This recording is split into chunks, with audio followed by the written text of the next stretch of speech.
Welcome to Spartan Field in Connersville, Indiana. This is our pregame show brought to you by Union Savings and Loan, Connersville's hometown bank since 1892. I'm Caden Mapes, and with me is Gage Schaefer. Gage, the Spartans are back in action tonight against Franklin County after a big win against Richmond in their season opener. What were the keys to the Spartans' victory last Friday? The keys to the Spartans' victory last Friday were mainly their rushing yards. Both teams fumbled the ball a lot, but Connersville recovered and was able to pull out the win with the Spartans scoring 19 and the Red Devils scoring 13. I think that'll be another key tonight is holding on to the ball. We didn't do a very good job of that last game, but if they can do that tonight, I think they can pull out a victory. There were only 2 pass attempts last game, and do you have any opinions on that? I believe both were successful, so if they do it again tonight, they could probably pull off the win. And the Spartans are running out now. Looking very excited. Extremely excited. It's really great. The culture Ryan Lynch has created only in the past 2 seasons. The Spartans were in a hole for a few years, and then Lynch came, and he has really turned this program around, and he's gotten the community involved, and he's just created a family. And I think all the boys love to be a part of the team, and the community loves to come out and support them. And now let's meet your starting defense. That defense is at number 58. We don't really know how Franklin County will perform since their varsity quarterback broke his wrist at their last game that they lost, but their running back, Wyatt Bolin, ran for 107 yards and scored 2 touchdowns at their last game. So we'll see how that pans out. Yeah, the Spartans need to keep an eye on him, make sure they contain him, and not let him through any gaps. They really have got to watch him. Obviously, with their starting varsity QB out, that's a huge factor. I mean, arguably, the quarterback is the most important player on the field alongside the running back. The quarterback really leads the team, and without your starting back, that's a blow. And it gives away a little bit of the leadership around the team. They have a backup QB, and they are using him today, but I would think that would affect how much Franklin County is going to pass the ball tonight. I would assume they are going to be more run heavy, but obviously we will see when the game time comes. Yeah, definitely. This will be Caleb Caldwell's first season as our starting quarterback, as we lost most of our senior players last year. Actually, it's a lot of their debut, kind of. Yes, it's a home debut. It's a home debut for all of them. Obviously, you're at home. It's your first home game. You want to pick up the win. You want to show the community what you're all about. Even at school today, we all heard that how excited they were and how excited they were to just bring it to the Wildcats, and they just really want to get this one tonight. Yeah, this is one of the main rivalries is between Franklin County and Connersville, so we'll see how this game pans out. Yeah, it's the water keg game, and Connersville has only won 5 times out of the last 34 years. So it's a big game. It's very important for the Spartans to get the win tonight. Obviously, they want to add as many games as they can, add as many wins as they can, because obviously the Wildcats have dominated the series. But last year the Spartans picked up the win away at Franklin County, and it was a huge win.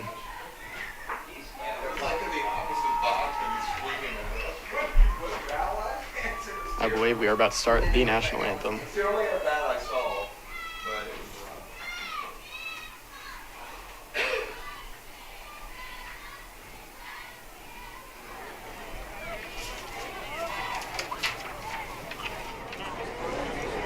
This time we ask that everyone please rise and remove your headgear. We play the national anthem at the CHS Band.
We will be right back after this short commercial break.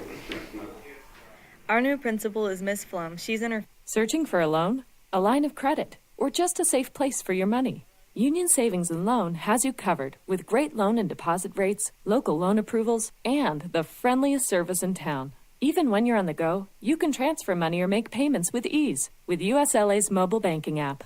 For 130 years, we have taken pride in being your hometown bank. Union Savings and Loan, the bank that begins with you. Visit uslabank.com to learn more. Member FDIC, Equal Housing Lender. All right, we got the 8 team captains out for the coin toss. They will show their sportsmanship, and they're going to do the coin toss to see who gets the ball first half. You would assume these are the captains for the team and who they really display as their leaders. Number 40 for the Spartans is captain. That would be Drayden Perez. It's good to see him out in the field. Last year he had some injuries, and we love to see him out there, and hopefully he can stay healthy all year because he really is a key player for the Spartans. And another player I would like to add to the discussion is Micah Buchanan. Obviously, he's a big role player. He plays a lot of different positions. What are your opinions on him, Gage? He's our fastest runner, and he has scored the most touchdowns so far this year. Yeah, he's a very talented player. They utilize him a lot, I believe, on offense and defense. I would expect that the Franklin County Wildcats have a game plan to stop him, and we'll just have to see what they do. And we're getting ready for kickoff, and the Wildcats are in the huddle, and the Spartans have taken the field, and everybody's getting ready.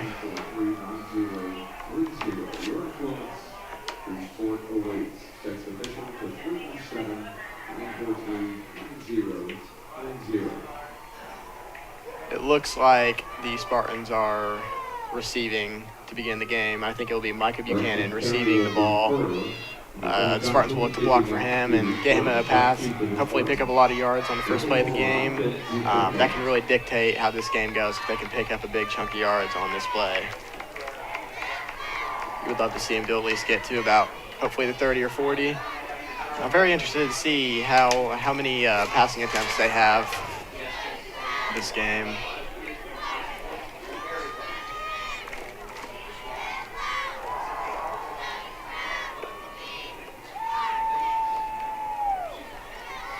The Franklin County kicker is preparing himself.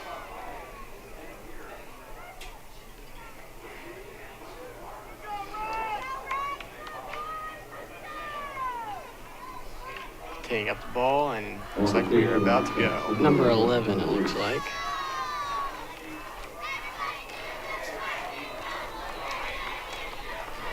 And we are off, and the crowd is very into it. Micah Buchanan picks up the ball and runs it down. Yeah. Gets took down. It's a good shot. To 30. Yep, about 30. And special teams comes off the field, and on comes the offense.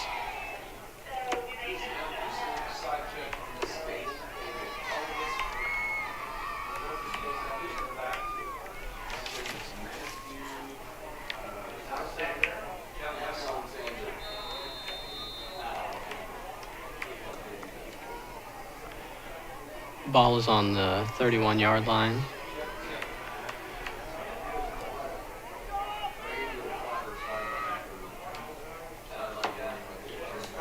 And here we go at the first play of the game, and it looks like it's going to be pitched off to Micah Buchanan, but the Wildcats beat him, and it looks like I don't think we gained any yardage. Yep. At the line of scrimmage. Maybe only picked up a few inches. It's a good start for the Wildcats. Spartans need a big gain right here. Spartans can get the crowd into it. That would be great for them. Spartans really need Micah to run around the line or break through. Yep. The O-line has to create a gap for him. And it's dished Hand it off to Micah. And he gets a few chunks. He gets, Oh, oh, first he down. keeps going, and he keeps going, and he's up to about the Run down. 50-yard line. At the 50. As he has a little celebration. You have to see that from him. You see he has a great amount of confidence. And that is a Spartans first down with a little over 11 minutes left in the first quarter.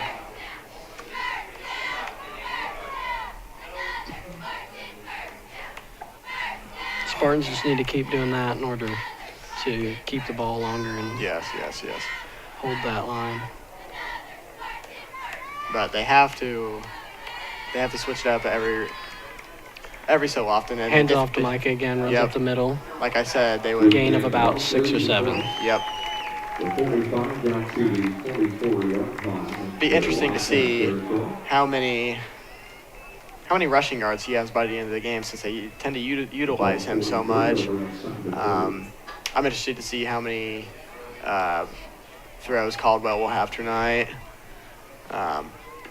You would think that the Wildcats would have watched a lot of film and really prepared for this game. So they're hopefully trying to cut Micah out of the game, completely shut him down. That's their goal. But the Spartans' goal is to keep him through and just keep him pushing. Looks like a handoff straight up the middle. Maybe a gain about 4 yards. They got the first down on Franklin County's 40. Yep, that was Drayden Perez. You love to see him get some plays in.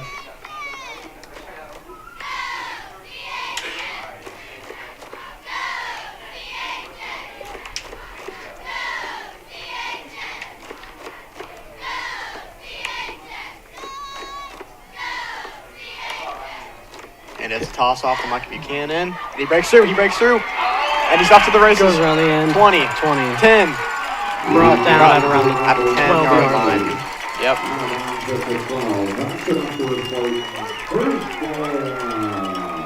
And he really is going to be a problem for the Wildcats tonight. You just love to see it. Spartans have gotten their third first down in the first 3 minutes of the game. Yep, and it looks like Buchanan is off the field. Possibly a throw from Caldwell here. Looks like number 22, Parker Flanagan, is in. Maybe a dish off to him.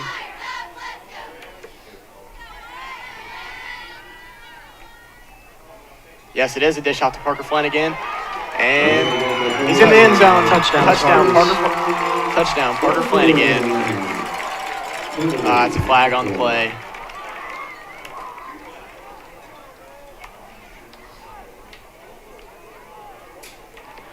Holding on offense. Yep, so that will push them back a little bit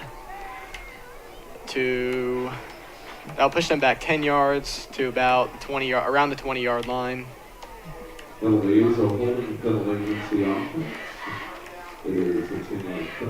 that touchdown will not count.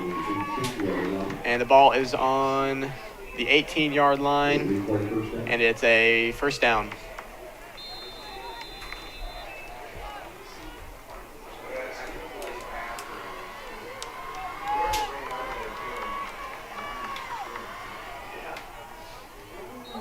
And that will be a false start against false number start. 32 on Franklin County. And that's exactly what the Spartans needed. That will bring them up 5 more yards, and it'll still be a first down. Gives them just 5 more yards closer to the end zone.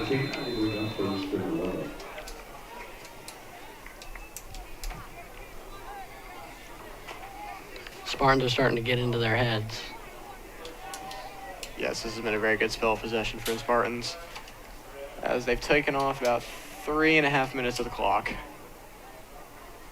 And that'll be a dish off to number 22, Parker Flanagan, and It's brought down just before the line of scrimmage. yep.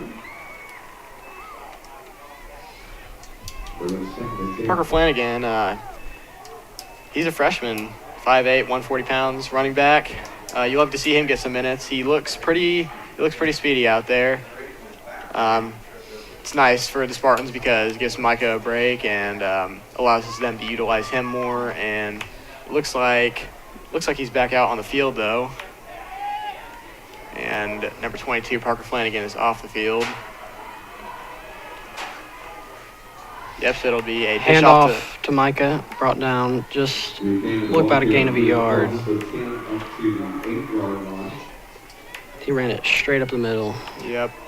Ball's on the 8-yard line, which is a 3rd down, and it'll be 6 yards to go for the Spartans.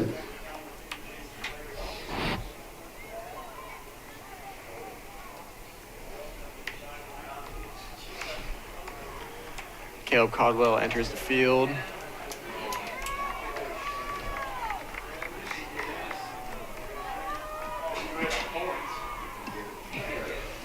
Looks like a very sizable crowd out there tonight. If you're looking for a seat, you might struggle to find one, and Wildcats read that play with ease. That is not good for the Spartans.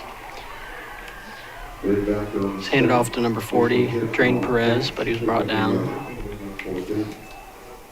And that'll be 4th down with 5 yards to go. And it looks like they're going to go for it.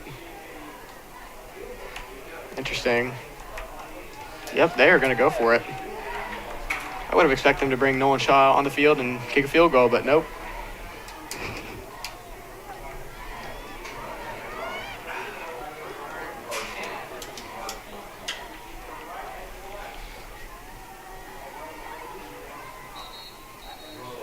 And Connorsville is calling a timeout.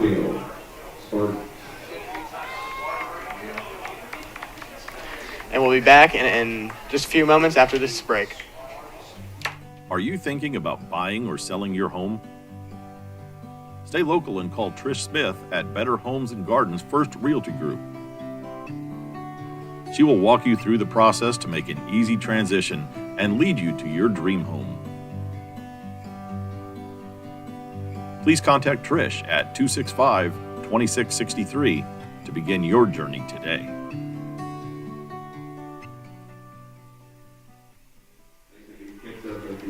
And we are back as we are still in a timeout, and I think the Spartans are looking to get something going on this 4th down. I'm not sure if something wasn't clear on the field or if Lynch is going over a play that he would like them to run. But it'll be interesting to see what the boys do on 4th down.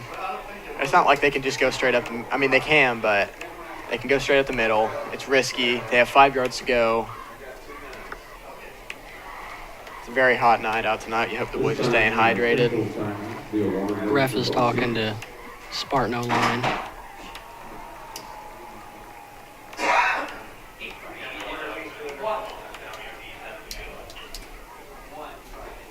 It's a very confusing situation on what's happening. Confusing. Might have been an official timeout. Something is unclear to the refs.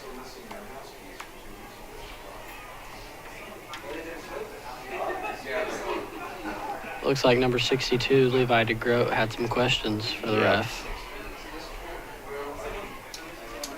Interesting to see what the outcome of this will be. Looks like the refs are having talk with the Wildcats, too. East end of the field down by the main entrance. This game you've lost a phone. It's been turned in down by the main entrance. And looks like we are coming back onto the field. Yep.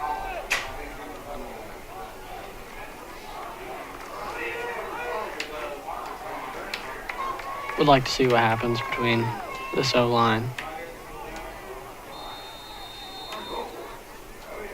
Yep, they are going for it.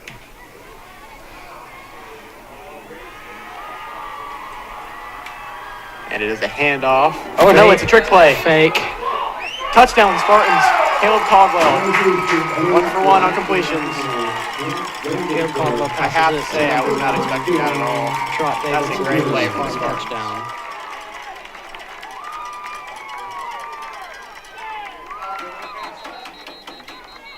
And there is a Spartan down on the field. You do not like to see that. Official timeout. It looks like it is Number number 4, 4. Micah Buchanan. That is not good for the Spartans. They utilize him so much. And And Tori, the Spartans athletic trainer, is coming to check him out. Hopefully nothing's wrong with him. You hate to see it.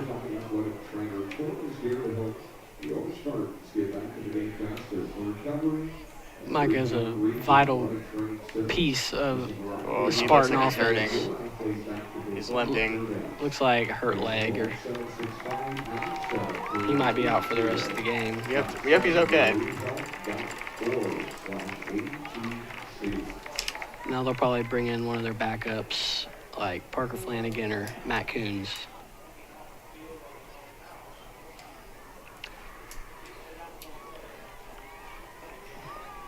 And it looks like Nolan Shaw will be taking the kick for the Spartans to go for 7 points.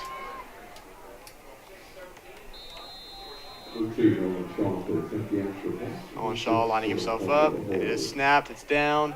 And it's blocked. And the It's extra blocked. point is blocked. Franklin County has blocked the extra point and seem to be getting real energized. Good start for the Spartans, though. I mean, they wasted just a little under 6 minutes off the clock, and they got a touchdown. It's a good start for the Spartans, and they should be proud of that.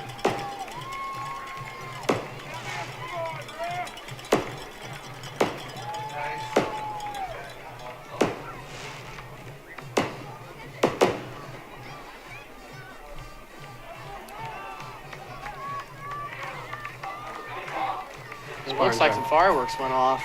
They brought that. We'll be right back after this short commercial break. Whitewater Eye Center Connorsville provides vision care for every member of your family. This includes routine exam, treatment for eye diseases and injuries, just a few of its many services. Services that include glasses and contacts, frames for every budget, sunglasses, and a large selection of eyewear. Complete vision care for every member of your family. Yours at Whitewater Eye Center Connorsville. Scheduling an appointment for a complete eye exam is as easy as calling 825-6000. Whitewater Eye Center Connorsville is located at 2045 Virginia Avenue. It looks like Nolan Shaw will be taking the kick for the Spartans as the defense looks to get something going. Looks like the Wildcats have two receivers ready. And the kick is off, and it will be received. It is received by number 6. And he is he's through. running through, and he is stopped right on the 30-yard line. He's caught by number 6, Carter Dozer.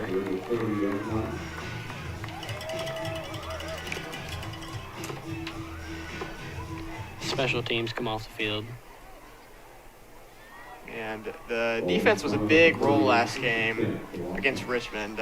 You would think in years past it has been a very high-scoring game between Connorsville and Richmond, but last game it was not the story. It was 19-13, and the defenses were the story of the game, causing many fumbles and interceptions. As the Number Wildcats 18 hands it off to number 30, and it is brought down right at the 35-yard line. gain of 5 for the Wildcats. When an injury happens, you can't always wait for a scheduled appointment to get care. Reed Ortho Walk-In now offers Second down same-day appointments is- Monday through Friday from 8 a.m. to 8 p.m. for sprains and strains, pain in the muscles, bones, joints, and ligaments from an injury or fall, and chronic orthopedic issues like osteoarthritis. If you need care fast for a sudden injury, All right, and we're back. The ball is snapped to the quarterback, and they hand it off to number 21, I believe. Who is brought down with a gain of about 4 yards. That might be enough for a first down for the Wildcats. It is third down with about 3 yards left to go. Correction, that is a third down with 3 yards to go.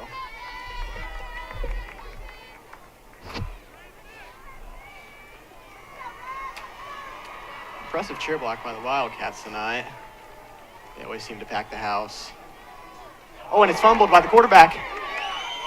And he brought him down. He is brought down at the 30-yard line. And that will bring up fourth down, and Franklin County will most likely punt on this they fourth down. most likely. Yes, it just slips out of the quarterback's hands. He picks it up good, though. And number 40 and number 5 are the ones who mainly brought him down. Number 6, sorry. Good play for the Spartans. They'll bring out the special teams for the Wildcats. This has been a good start for the Spartans. You love to see it.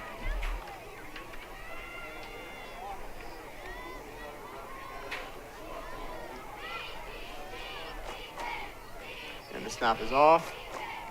And Punts it to around the catch. 30-yard line, and Fair catch. 22 runs out.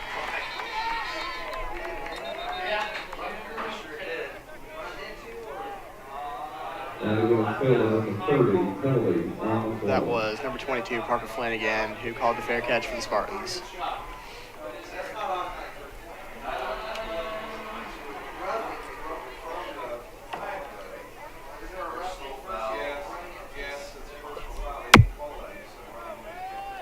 They are repunting the ball.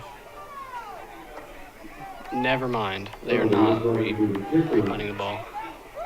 Spartan offense and is it's coming back. out at the 25-yard line.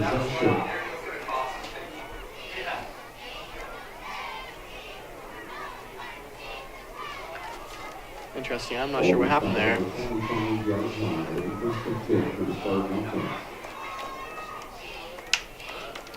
Spartan offense takes the field, looking to get some big plays, rack up the score even more. Number 6, Caleb Caldwell, our quarterback, varsity quarterback, coming out, talking about the play. Looks like they have number 22 as a current replacement for number 4, Micah Buchanan. You have to see if he's okay. Such a key player. Handed for the off to Spartans. number 22, Parker Flanagan, and he is, And brought, he is down brought down. for the loss of about 5. And good ball carry. Very good read by the Franklin County defense right there. Connorsville O-line needs to stop that. They're simply 12.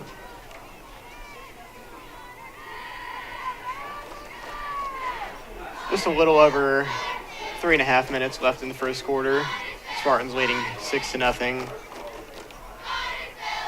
It's been predominantly the Spartan offense out there. I believe the Wildcats have only gotten 3 snaps on offense so far. Oh, Micah Buchanan is back out on the field. That's good to see. Looks like he will be in the receiving role. And that will be a timeout by the Spartans. And Lynch does not look happy. It's time to recognize our sponsors. They are found across the Ref is ball. writing something down. For each ball. Lynch does not look happy. Yeah, you never want to have to waste timeout when your offense can't get things going. But it happens, and Spartans take the timeout, and they are taking back the field. And I think they're going to go for the same play that they were going for.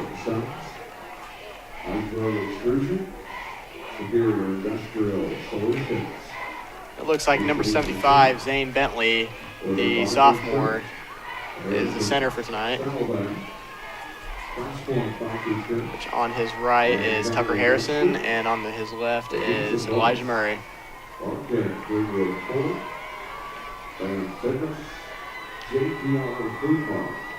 And the defense is back out on the field now. Marshall Clinton, Wilhelm Fines, Ray Jones, the Fayette County prosecutor, J.D. and Lisa. Oh, and it's And fumbled. fumble, and it is recovered by the Spartans at around the 14-yard line. That will bring up third down with about 16 yards to go. 20 yards to go. That is not good for the Spartans. They need a big chunk play right here. You would not want to be punting out of your own end zone. With a little over 2 minutes and 30 seconds left in the first quarter, it's not looking good for the Spartans.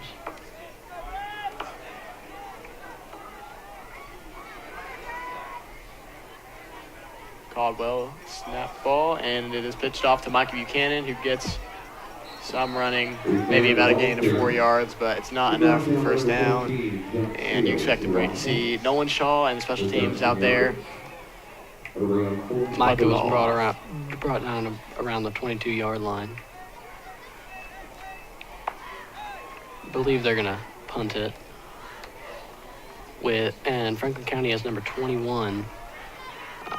Wait, they are not punting the ball. They are going for it. That is surprising with how deep they are in their own side of the field. 13 yards to go. Looks like a pass play. Nope. Oh, they are punting. And it is blocked. In the own end zone. Flag on the play.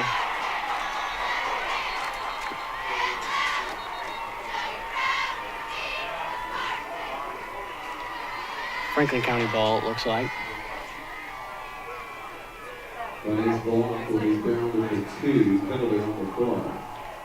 Two penalties. Holding against the Spartans.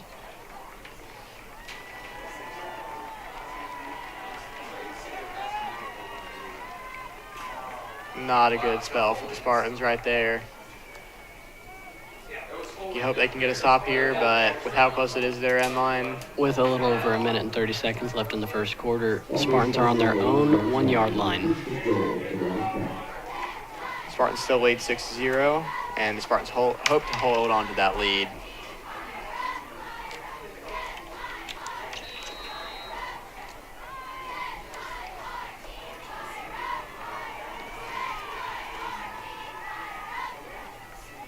And the ball is snapped and it's handed off, and that is a Wildcat touchdown.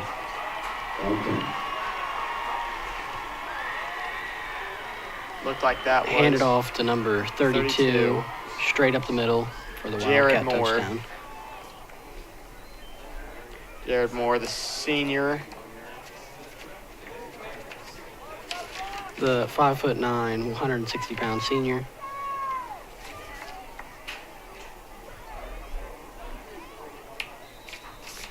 And it looks like the Wildcats will be going for the extra point.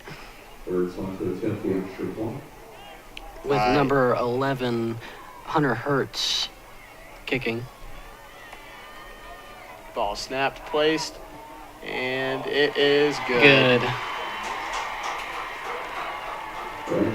And Franklin County takes the lead 7-6 with a little under a minute 30 left in the first quarter. And we'll be right back after this short break. When an injury happens, you can't always wait for a scheduled appointment to get care. Reed Ortho Walk-In now offers same-day appointments Monday through Friday from 8 a.m. to 8 p.m. for sprains and strains, pain in the muscles, bones, joints, and ligaments from an injury or fall, and chronic orthopedic issues like osteoarthritis. If you need care fast for a sudden injury or nagging bone or joint pain, come to the walk-in clinic at the Reed Bone and Joint Center, 1400 Highland Road in Richmond, or call them at 765-962-4444. And we are back as Franklin County prepares to take the kickoff with, it looks like, Micah Buchanan as the receiver. For the Wildcats, number 11, Hunter Hertz has seemed to be kicking a good game so far with his extra point and kickoffs.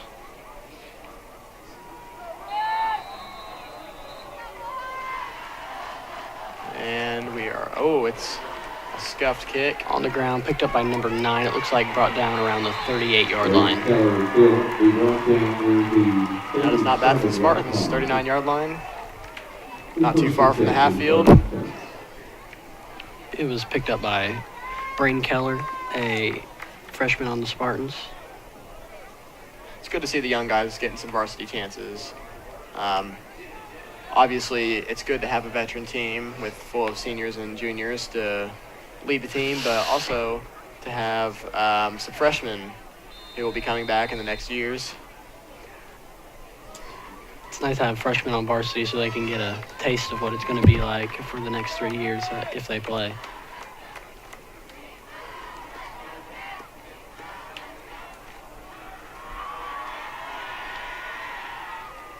And the ball is snapped and handed off to Mikey Buchanan, and he gets first of yards. Looks like one guy did a flip. Gain of about 4, 5 maybe. That's gained about 5 yards. And Caleb Caldwell will take the field for the Spartans.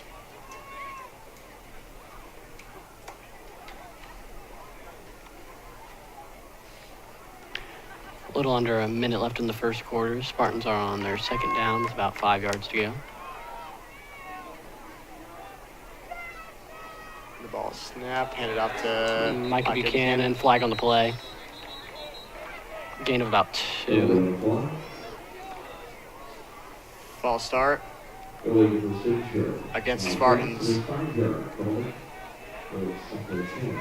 That will be a loss of yards and a second down.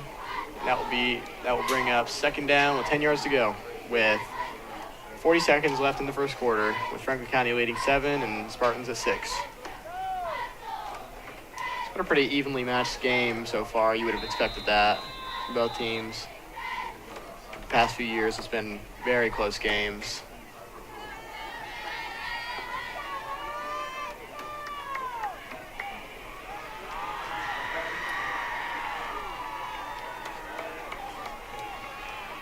Ball is dished off to Mike Buchanan, and he picks up a few yards.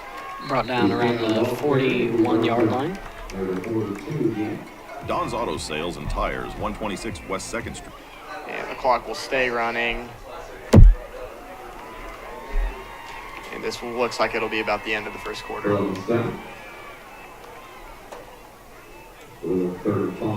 And that concludes the first quarter with the Connersville training Franklin County 7-6. And we'll be right back after this quick commercial. Don's Auto Sales and Tires, 126 West 2nd Street, gives you the very best deals in tires. Don's has all major brands available, in stock and in all price ranges. You can rely on Don's Auto Sales and Tires, in business for over 40 years. And Don's Auto Sales has a large selection of quality pre-owned vehicles in prices ranging from $1,000 to $30,000. Need new tires or a quality vehicle? Available from Don's Auto Sales and Tires, 126 West 2nd Street, Connersville. The phone number is 825-7730. As expected, we've seen a predominantly, we've seen running for the most part from both teams. I believe only one passing play, and that was for the Spartans, and that resulted in a touchdown. It's good to see Spartans mixing it up, but the Franklin County has not mixed it up at all, and it's been all running so far. But with the starting QB with a broken wrist, you would expect that. But you expect them to change it up a little bit every so often to throw off the Spartans. Looks like the Spartans are a little hot. Yeah, it's very humid tonight. Obviously, the game was pushed back to 8 o'clock from the usual start time of 7 o'clock. Because of the heat and humidity. Yes.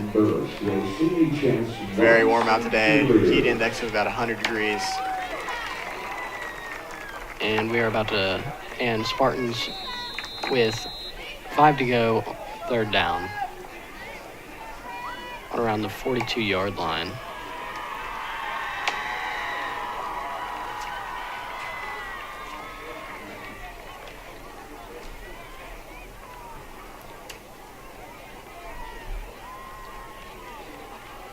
And the ball is snapped and handed off.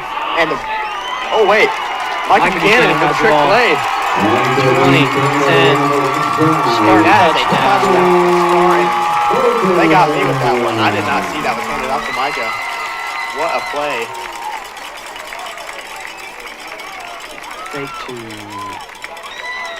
It looked like it was going to be handed off to number Drayden, but it was dished off to Micah Buchanan. I think that got the Wildcats too. And you could just see the speed of Micah Buchanan. Certainly one of the fastest kids in Connersville High School. Connersville is going for the extra point.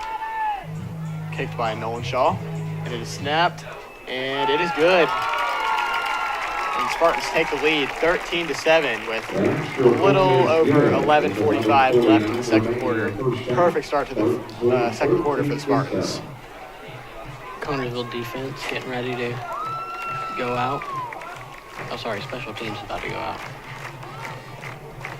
See if Nolan Shaw can get another good kickoff for the Spartans. It's like Coach Paxton saying some very encouraging words on the sideline. It's good to see the coaches encouraging the players. As an athlete myself, when the coaches are encouraging you, it just brings up the whole team, and it really builds chemistry. And chemistry is a lot. It's what makes a team a team. And without chemistry, the team can only do so much. And it's good to see coaches leading. Looks like Franklin County has number 21 and number 6 receiving for them.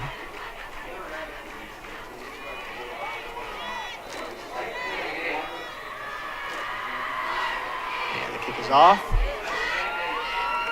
And off into the end zone. That'll be a touchback, and it'll be placed on the 25-yard line, I believe.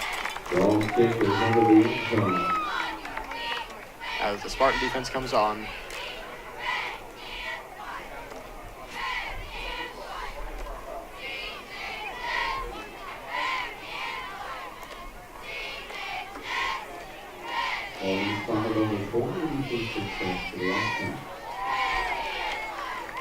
Wildcats hope to get something going here, as they have lost the lead.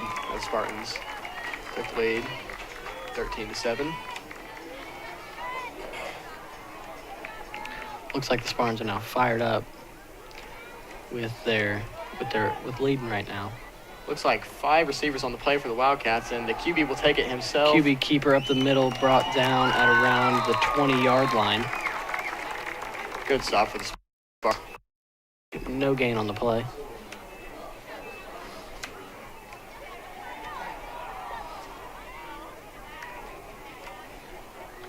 Good start for the Spartan defense, as that brings out 2nd down and 8 yards to go for the Wildcats.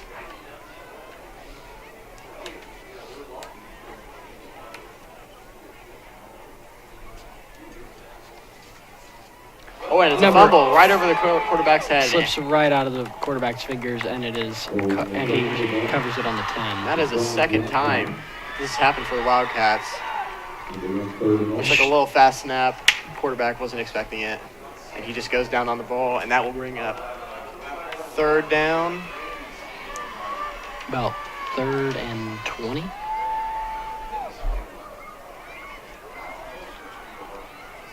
Third down and 19 yards to go. Wildcats really need a big play right here. And the ball snapped. It's a throwing play. Number 18 throws it to number 30. Number 30 runs. And it is met. Oh, helmet to helmet. It is brought down around the 17-yard line. Good tackle by the Spartans.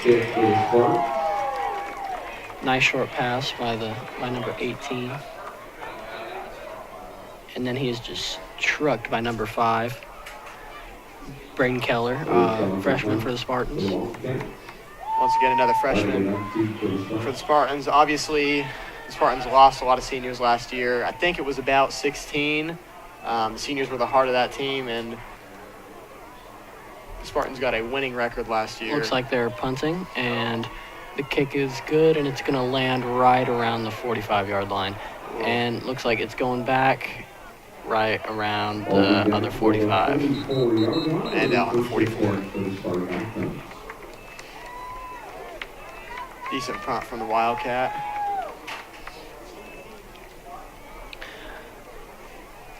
Spartan offense just needs to do what they did at the beginning. Yeah, Spartan offense has been stellar tonight. They had a little bit of a dry spell about 3/4 of the way through the first quarter, but they regained it in the beginning of the second.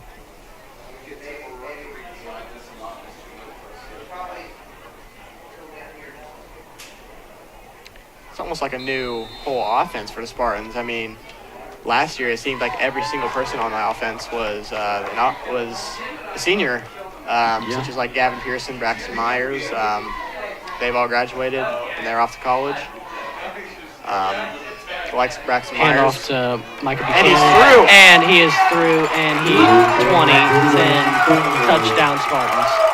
Micah is on fire tonight. You love to see that from him. Such a key player for the Spartans. And But it's good to see that he was not injured earlier. Beautiful handoff to Mike Buchanan. We don't know how this game would be going without him. And he is just Fired up. zoomed down the field. Wildcats. Nolan Shaw about to go for the extra point. Wildcats didn't even look like they moved. It just looked like he blew right past them. With 9 minutes and 30 seconds remaining in the second quarter.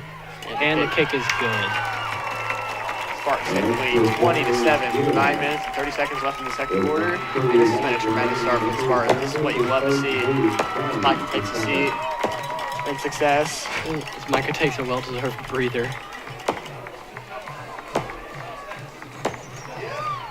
That will be 2 touchdowns for the Spartans in about 20 seconds. One of the newer traditions, fireworks.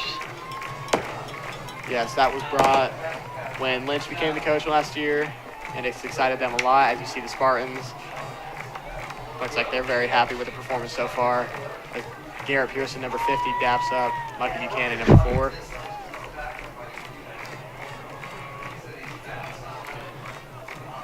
Nolan Shaw been a pretty good kicker tonight. Let's hope he can keep it that way for the rest of the remainder of the game. He has a very strong leg. He's been a very great and reliable kicker for the past years he's been playing football.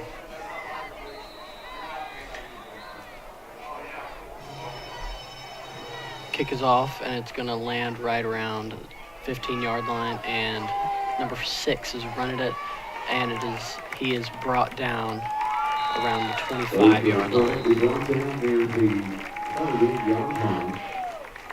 28 correction.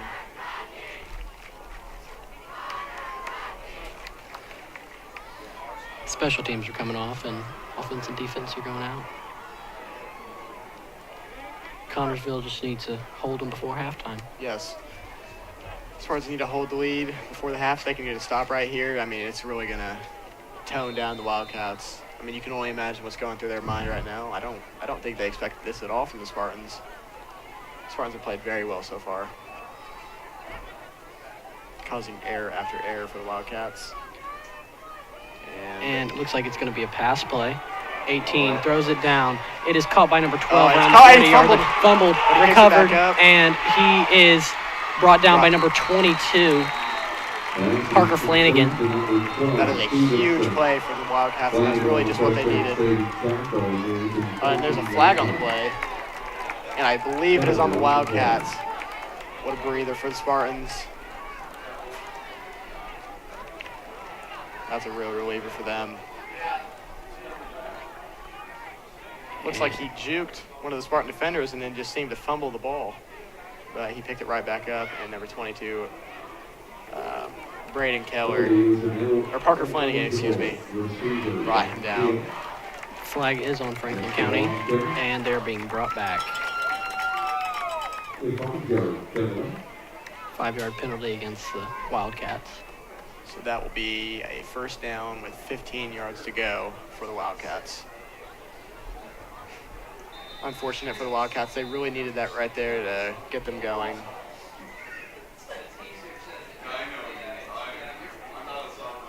Beautiful pass by number 18, though. Yes, especially as a backup quarterback, you love to see that from him. And it's dished and fumbled again. Fumbled again by number 6, and they are on him, and he's pushed out of bounds around the 24-yard line. And they take out the cameraman. Good to see him up and okay. Looks like a tough landing for him. Franklin County really needs to get their fumbles down because they've already done that 3 or 4 times tonight. Yeah, It's really been a downfall for them so far. And that was the story of the game for the Spartans last Friday against Richmond. They fumbled the ball a lot, and Richmond punished them. And that is what the Spartans are doing to the Wildcats so far. Second down with about 15 yards to go. QB takes it, and 18 he's QB gonna keeper, and he is pushed out of bounds around the 29-yard line. There's a Flag on the play. play. I would say unnecessary roughness, I believe. Bowling on the keeper, pushed out of bounds. Penalty on the play. Refs are discussing. Let's see what that call is. I believe that will be. Oh, that's on the Wildcats. Correction, that is not unnecessary roughness on the Spartans. Looked like a helmet to helmet. Is that targeting, I believe?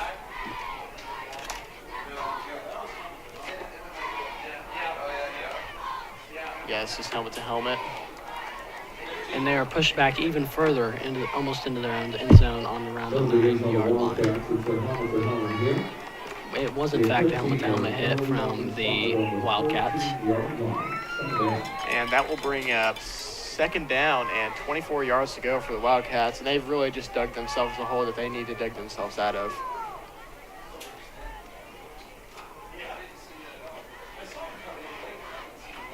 Number 6 comes across. Number 18 has It's the gonna be a ball. It looks snap. like a pass. And Tossed it's to caught. number 32. Brought down by number 8 on around the 29-yard line. They have about 11 yards to go. 10 yards to go. And that was a great pass from the quarterback. Obviously, he was off balance. He had to jump to throw the ball, and it was eventually caught. Very risky for the Wildcats, but it paid off. And it looks like they picked up just enough to bring it up to third down with 9 yards to go. So they edged into it a little bit.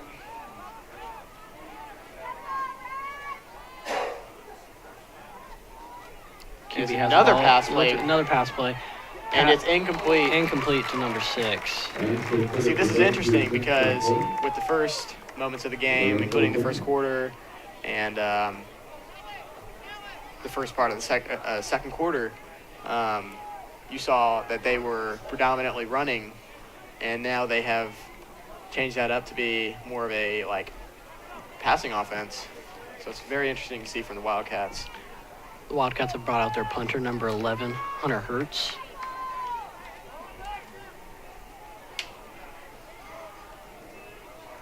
Hertz has the ball, punts it.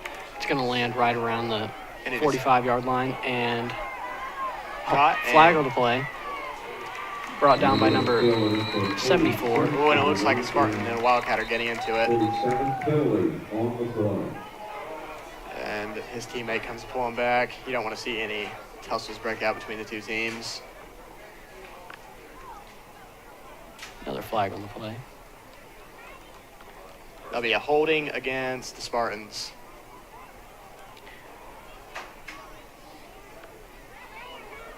So that will bring the Spartans back.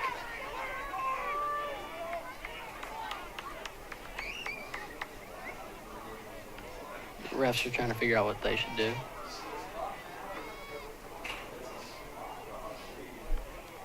Holding against Spartans, as predicted, and Spartans have the ball on about the 38-yard line.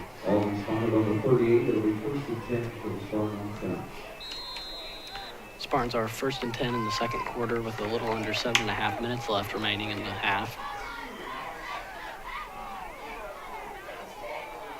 See if the Spartan offense can get something more going. They've been very successful so far. Handed off to Mike Buchanan. He's brought down just behind the line of scrimmage. Good read by the Wildcats. Wildcat defense really needs to stop on this possession for the Spartans.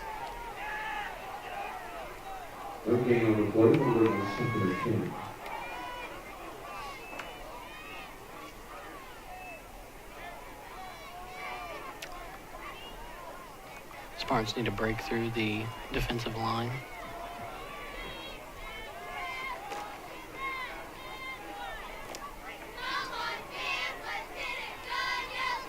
The ball is snapped and dished off to Mike Buchanan. He runs up the middle and looks like he's taken down on the line of scrimmage. That looked like a heavy tackle, might have knocked the wind out of him. Yep, he gets up okay. And it looks like he's up. And he's going to come off the field. And Parker Flanagan will come in to replace him. I think he might need a breather after that 56 just dropped him. Good tackle by the Wildcats. That will bring up third down with 11 yards to go for the Spartans. This is exactly what the Wildcats have wanted. They needed a stop right here, and so far that's what they're getting. And we'll have to see if the Spartans will stop that for the Wildcats. refs have, looks like timeout on the Wildcats.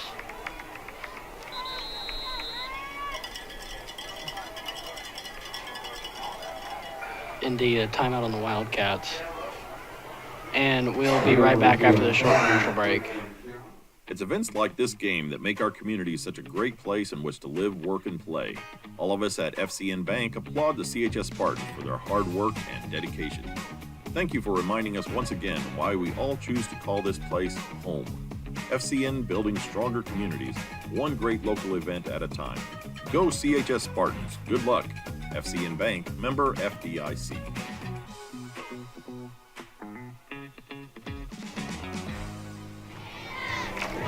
And we are back as the Spartans and Wildcats are taking a water break during their timeout. Very important for these players to stay hydrated, as it's very humid tonight, and the boys will be losing a lot of fluids with how much they're sweating, and you just hope to see nobody get heat exhaustion or anything like that. Obviously, the sun has gone down, so hopefully that helps out the boys a little bit. Very good game so far, though. Spartans lead 20-7 with 6 minutes left in the second quarter.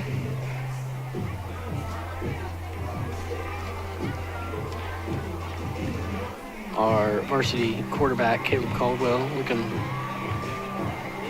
real hot right now. Which a lot of the boys are sweating, but he's looking extra.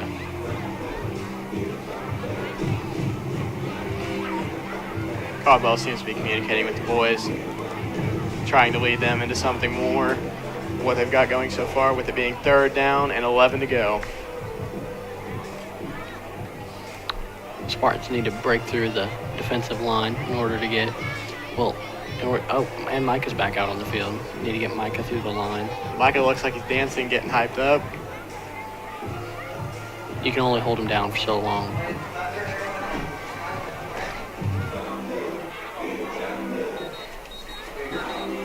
And they're coming back onto the field. Good spell of defense by the Wildcats so far.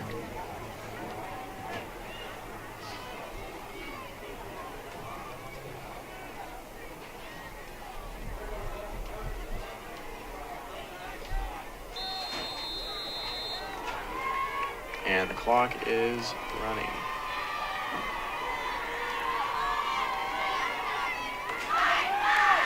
Caldwell calls out the plays, and it's snapped, handed off. Ooh. Caldwell is sacked, and that is a huge chunk of loss. Loss of about 20, it looks like. That is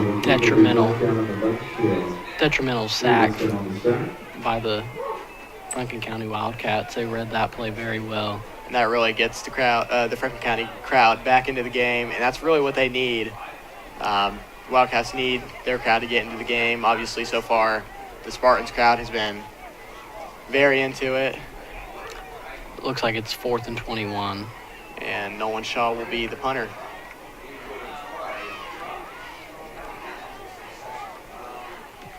And and goes out of bounds around the 47-yard line.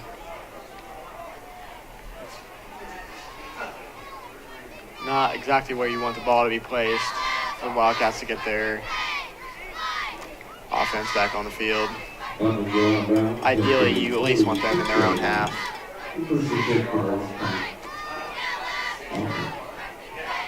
Wildcats are 1 and 10 on the 46-yard line.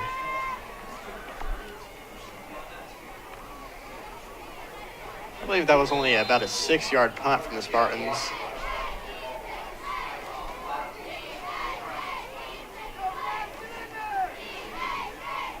Spartans needed to stop right here.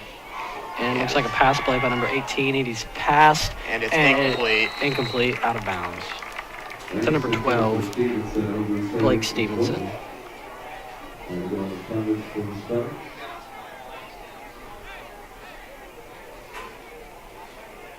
Good start for the Spartans on defense. They really want to hold on to this lead going into the second half. It's nice coverage by Parker Flanagan.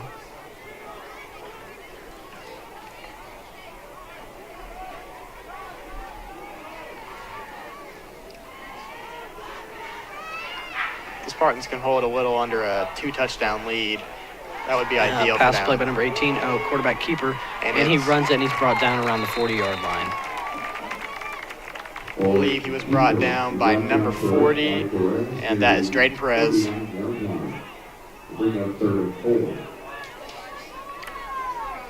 Drayden has played very well so far to start this game.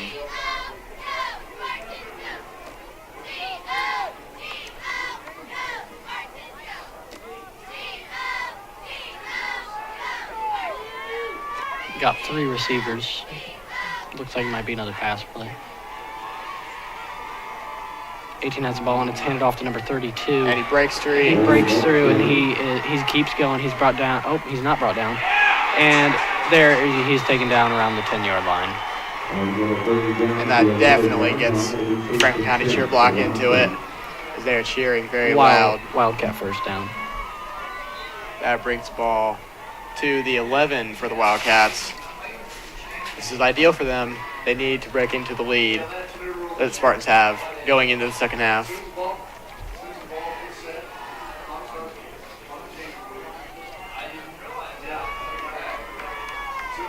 Wildcats on the 11-yard line with a little over 4 minutes remaining. And it is a a snap, fumble. bad snap. And number 18 recovers it on around the 24-yard line. What a break for the Spartans. They really needed that right there. Near the 22-yard line. And it looks like that'll be about a loss of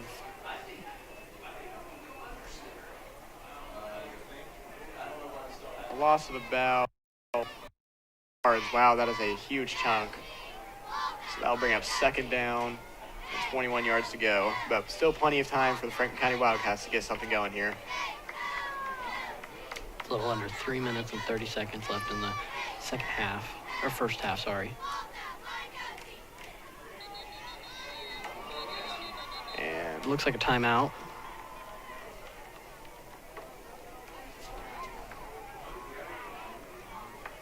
Refs are discussing something.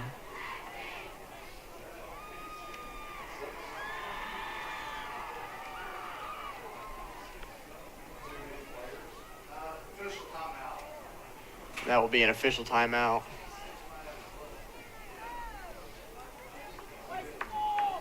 Looks like something against Franklin County. They're discussing something with the head coach of Franklin County. It is currently 2nd and 21 in the second quarter. And I think we're good. I believe just a official timeout to discuss something with the Franklin County coach.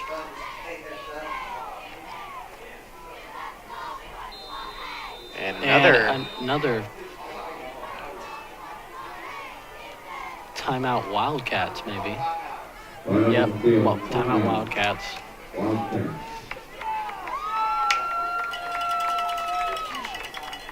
Looks incredibly hot down there.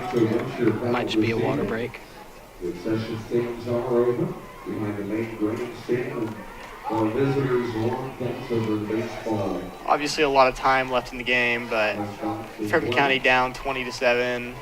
This is an ideal lead for the Spartans. It's how they wanted to start out the game. The Spartans have played very well so far.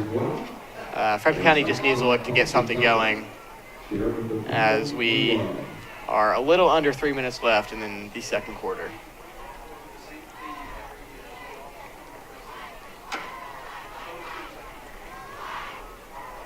Spartans are making their way back onto the field.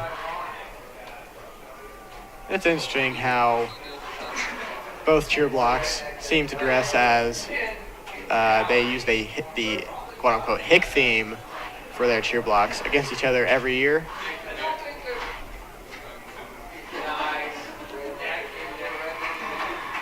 Franklin County making their way back onto the field.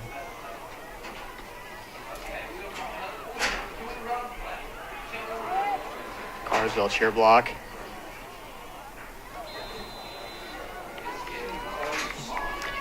I think they used it as a way to taunt each other, the hick theme. 18 has the ball. It looks like he's going for the pass. And Short it is pass to caught. number 30, and He is brought down. he's brought down around the 5-yard line. Complete to number 30, Kate Curtis. Keller on the stop for the Spartans. Will be brought down to the 6-yard line. Will bring up Looks like 6 and goal. 3rd and 5. be 3rd down with 5 yards to go. Even if the Wildcats don't gain much here, I do believe they will go for the touchdown because they need it going into the second half.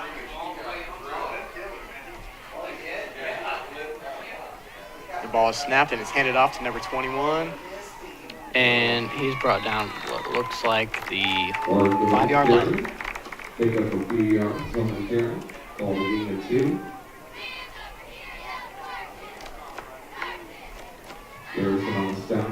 Clock is running and we are just under 2 minutes. And they're on the, It's like the 4-yard line. yeah, just around there. So 4th down and 2. If the Spartans can get a stop here, that would be great for them. And that will stop them from getting any points edging into the Spartans' lead.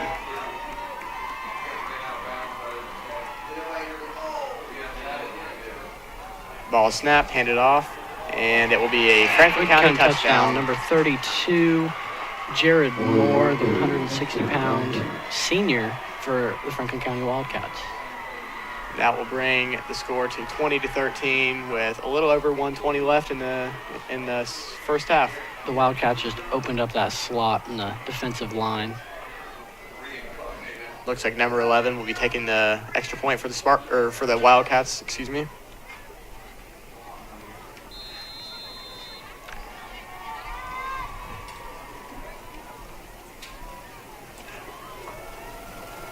Ball snaps, set, and the kick point is good. Score is now 20 Connorsville, 14 Franklin County, with a little under a minute left in the second quarter. And, that's really what the Wildcats needed. The Spartans hope to bring their lead back up with 1:27 left in the second quarter.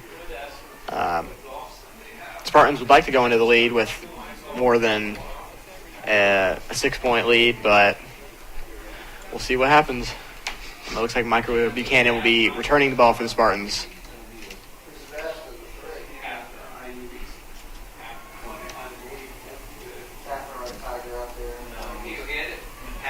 Wildcats kicker number 11, Hunter Hertz, has done incredibly well for himself tonight. As he tees up the ball, takes steps back. You got to think that touchdown brings some energy back for the Wildcats. And straight in, I don't even know. And it is brought down around the 33, 32-yard line.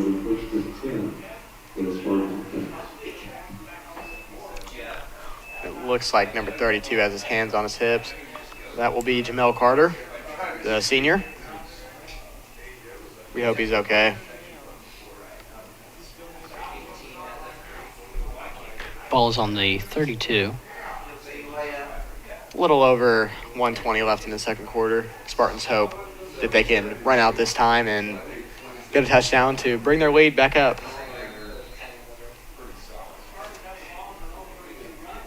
Spartans have done very well so far about holding onto the ball. There hasn't been any fumbles, I believe, for them. And that's a huge improvement from last game. As we saw, there was quite a few fumbles from the Spartans. And pitch to number 4, Micah Buchanan, for the gain of about 3 or 4, it looks like. Brought down on around the 40-yard line. Brought down very hard. 41, sorry.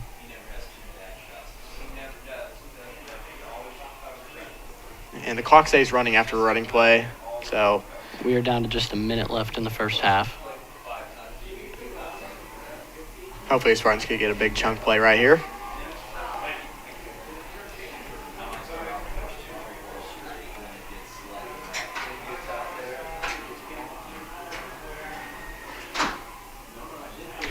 And handed off to Micah Buchanan, and he runs and is brought down around the 39-yard line. And we are around the 30-minute mark, or the 30-second mark, excuse me.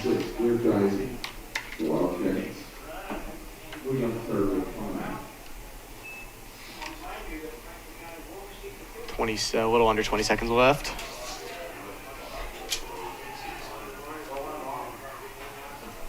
looks like this might be the first play, or the last play of the first half.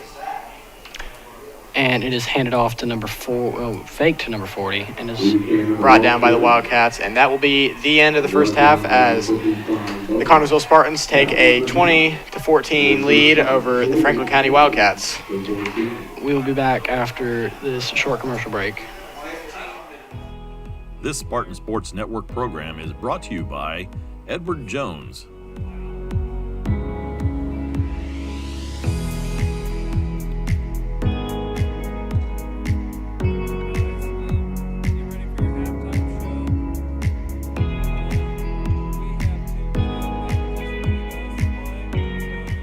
We'd like to say a special thank you to Edward Jones for sponsoring this Spartan Sports Network Game of the Week.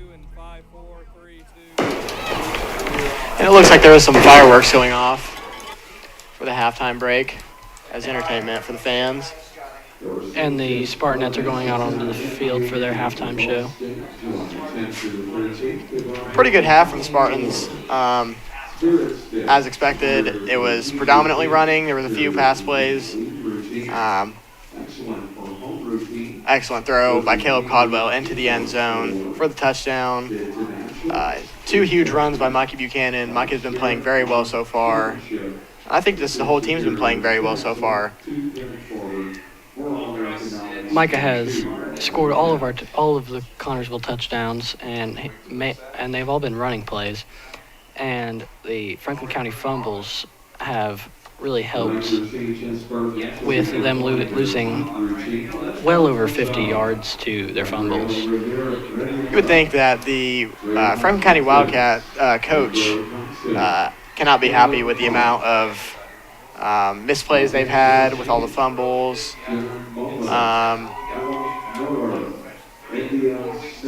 It's really hurt them a lot, and they've lost a lot of yards due to it. I believe their coach is really going to get into them and stop them, or try to stop them from fumbling the ball so much, because they're really just helping out the Spartans by doing that. And I believe 2 of the touchdowns has come off of Wildcat turnovers, and that the Wildcats just cannot afford that.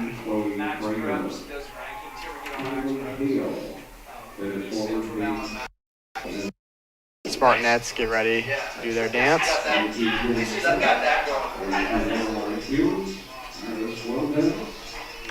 Interesting to see, or to think about what Lynch will say going in to the halftime. I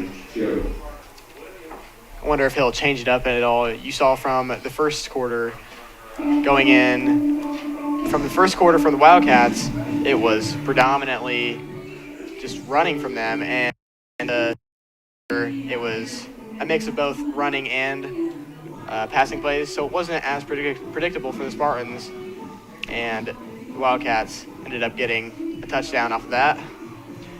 Yeah, the Wildcats really switched it up in the second half with mainly going from passing instead of running plays, and it seemed to work well for them because now they're only trailing the Connersville Spartans of about 6 instead of the 8 or 9 they were before. And despite the Franklin County quarterback being hurt, I thought their backup has done pretty well. Wouldn't you say yourself, Gabe or Gage? Yeah, except for the fumbles, he's been doing really well playing that position. I think he's had a couple incompletions, but as a backup quarterback, you can't expect him to be perfect. And you just have to, I would believe that it would be a confidence booster for him because he's filled the role of the starting quarterback very well as the Spartanettes finish up their dance and they march off the field. And the band prepares to come out.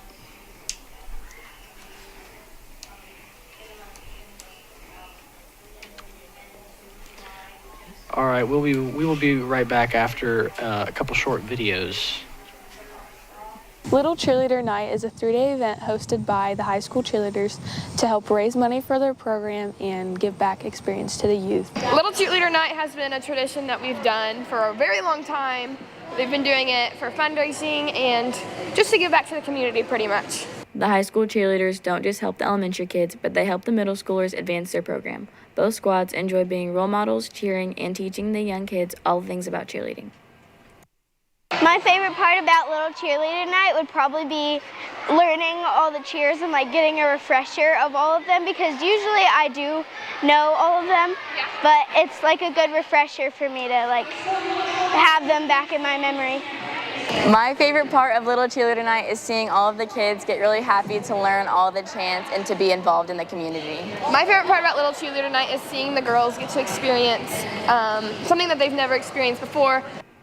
Little Cheerleader Night has been a part of Connersville High School's cheer program for as long as I can remember. Kids have gotten to be a part of football games and felt welcomed. Many kids, past or present cheerleaders, will tell you that this is one of their favorite parts of being a cheerleader and making someone's day by being a role model and demonstrating all aspects of being a cheerleader. Any kid is encouraged to come out and cheer or even learn something new. I do recommend Cheerleader Night. The Little Cheerleaders will next be in action Friday the 25th. Please look out for them. Our new principal is Miss Flum. She's in her first year here. Let's get to know her. My favorite part is seeing the students every day. I think it's going really well. Everyone seems happy, sometimes tired coming in the mornings, but everyone seems to be getting back into the groove of school, and teachers are excited to have everyone here. My favorite part of CHS is that there are so many people that care about kids here. So every teacher here wants the same thing for all kids, and it just makes me really glad to be a part of it. So when you see her around, make sure to say hello. And we are back as the Spartans have taken the lead. It is 20-14, and we have around 9 minutes left of halftime.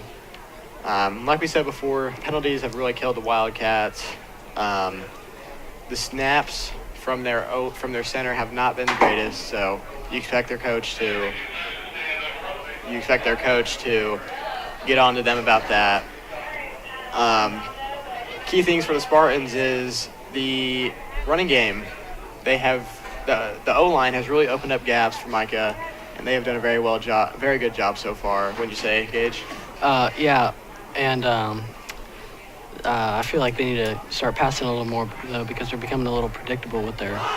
Speak up and keep your tone even throughout, okay? And they, because their running game's getting a little predictable, wouldn't you say? Yes, I would say that. I would think that the Wildcats would have watched some film on the Spartans with their last game with the Wildcats. I mean, if you only have 2 passing plays the whole game, it becomes predictable. And we will play it off to the band.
This time I'd like to recognize your marching band and guard on the flutes, Taylor Barrett, Peyton Sherwood, Melissa Suggs, Mia Yuri, on the clarinets, Vanessa Davis. And we are back after the great performance from the Spartan Band.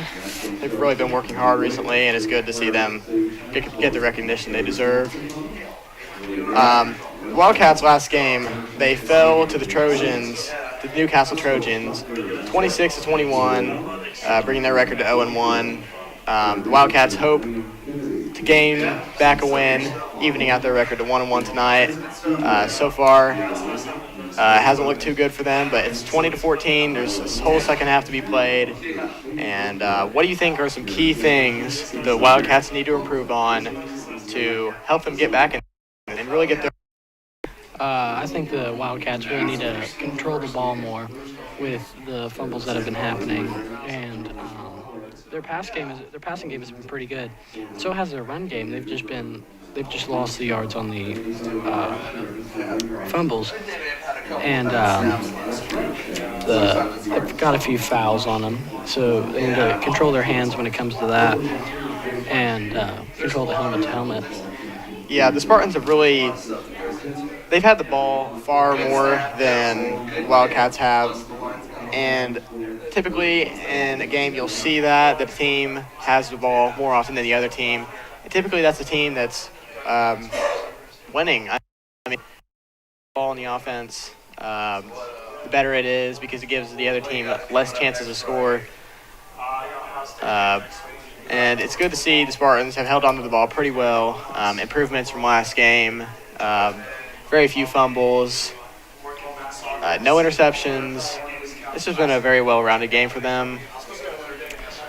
Yeah, for sure. And as you see, the cheer block's getting fired up. Yep. All in their hick uniforms.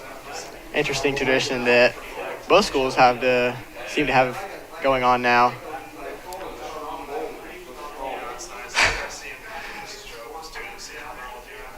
Fired up Spartan fans. And the Franklin County Wildcats will take the field back with about a little over 2 minutes to go for halftime. I think they'll stretch a little bit, get their muscles loosened up. With how hot it is, your body loses a lot of fluids, and it's important to stay hydrated and stretched. And you want to make sure you do that in all sports. So if you're at home and you're an athlete, you need to make sure you're taking care of your body, especially in this heat. Yeah, this heat's caused a lot of problems, like the game having to be pushed back and the couple water breaks that they've had. The Spartans are still in the locker room with 1 minute and 30 seconds left in halftime. Chain Games get back over there.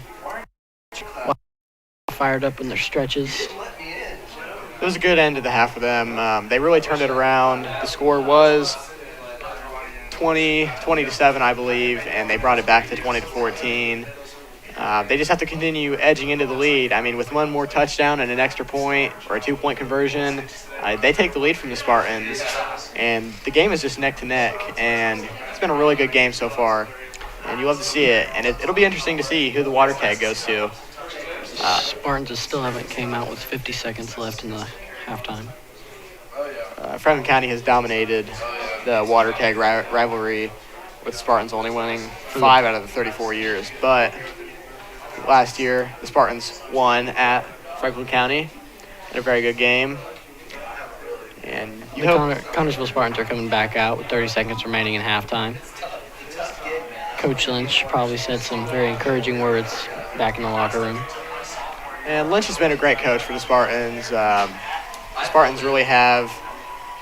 They had some down years a few years ago, but Lynch came into the program. He got really involved with community. If you were at the Fayette County Free Fair, you probably saw him answering any questions and recruiting players. He's gotten really involved in the community, and you just love to see that from a coach. That's key. To have a community rallied behind a whole team, that's very important. Yeah, and the teams are making their way to their sidelines, getting ready for the second half. Tori is stretching out players, making sure they are all taken care of. Looks like they added 3 minutes onto halftime. Give the Spartans some time to stretch.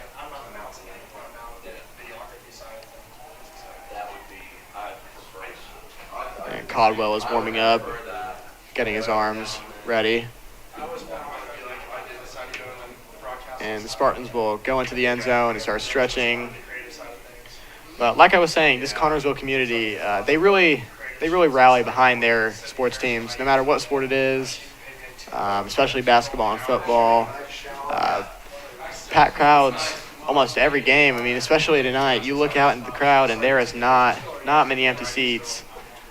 Even Franklin County side, they have a hefty cheer block. They always bring lots of fans to the game.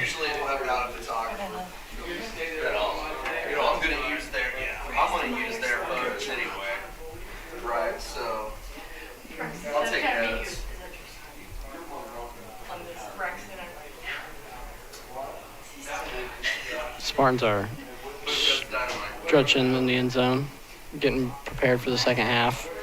With a little under a minute 30 left. Spartans hope to hold on to the lead if they can. It'll be good for them. And what's been interesting to me is the size of the Connersville football team is, I believe, sizably larger than the Franklin County team, which typically you see Franklin County has a particularly large team. Would you say, Gage? Yeah. Franklin County usually has nearly double the kids we usually have, but this year we had a good turnout of freshmen and sophomores. I think that's partially due to Coach Lynch. He's brought a lot of kids in. We have a lot of athletes on the team, and it's good that Ryan Lynch just helps them out. And even at practices, he pushes them, and they do what they need to do to come out on top on games.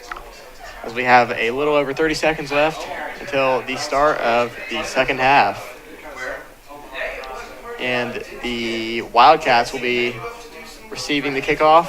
And they hope to get a chunk of yards as the Spartans make their way back to the sideline.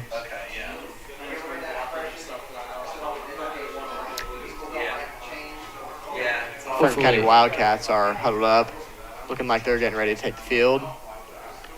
And the quarterback, Caldwell, comes off the field. I believe that is last year's quarterback, Gavin Pearson, talking to Caleb Caldwell, giving him some tips, just telling him what he can do better, what he can work on, what he's doing well. As we see the cheerleaders, they are very happy to be here, cheering on the Spartan football team. Looks like number 21 and number 6 are receiving for Wildcats. Hopefully Nolan Shaw can get it back there to him, but not too far. Shaw's had a pretty solid game so far, other than block kick. O-line just has to do a better job of blocking the Wildcats. But and it looks like it might go out. Oh, yep, it goes out. Flag on the play.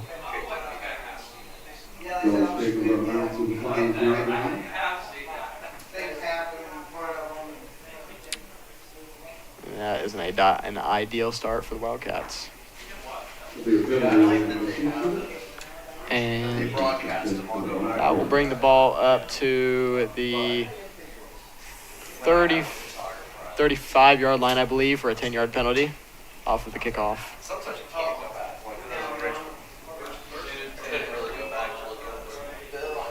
And the Franklin County Wildcats offense comes onto the field.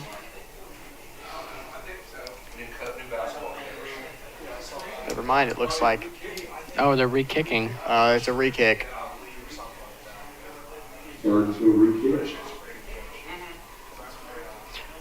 Hopefully a little bit of a better kick for the Spartans on this one. Yeah, hopefully Nolan can keep it down the center. Nolan Shaw can keep it down the center of the field.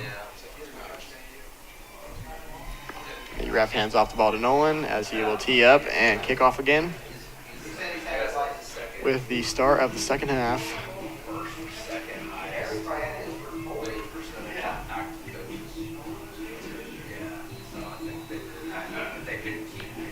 And we are off with the start of the second half, and that looks like a Straight into the end zone.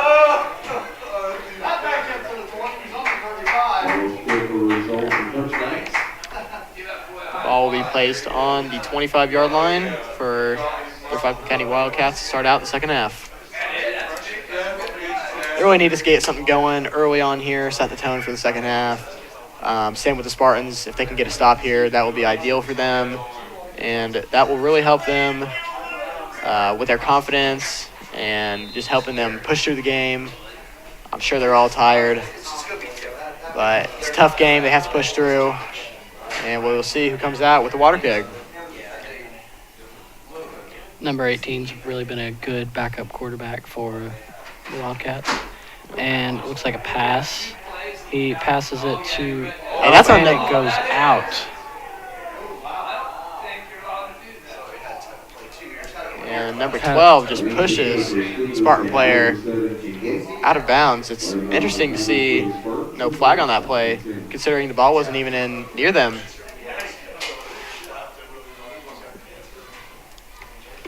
Good to see nobody injured, though. Looks like 2nd and 10. Possibly a little bit of frustration out of the Wildcat there.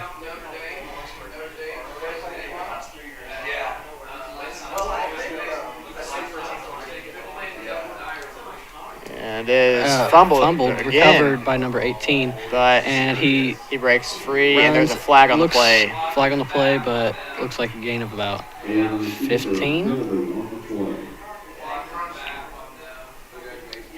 Gain of 15, but there's a flag on the play. We'll see who that flag is on. And that will be holding against the Franklin County Wildcats, sending them even further back, and that will bring up second down.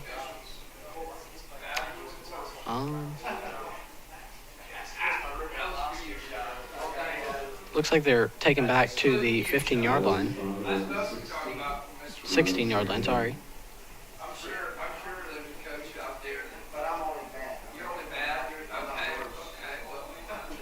Looks like they're switching out some of their players.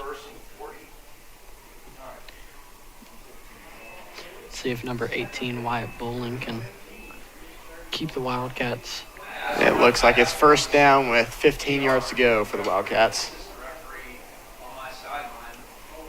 Ball is snapped, and it looks like it's going to be a passing play from the Wildcats. And the QB can just not make a decision, and he is brought down around the 10-yard line. Good play for the Spartans. This has been a great start for them. Just looked like the quarterback just couldn't make up his mind. He didn't know whether to scramble or dodges it, but he fumbles it, picks it back up. And number 58, number 55, just bring him down. He's got to get rid of that ball there. Last thing you want is a sack right next to your own end zone.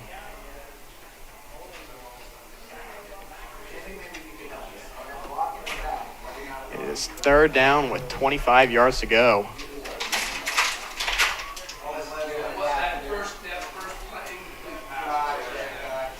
It looks like it may be a passing play with 4 receivers lined up, and it is. Yep. And the QB will scramble, and he is brought down. Right back at the 10. And that will force the Wildcats to punt the ball, and that is a great start for the Spartans.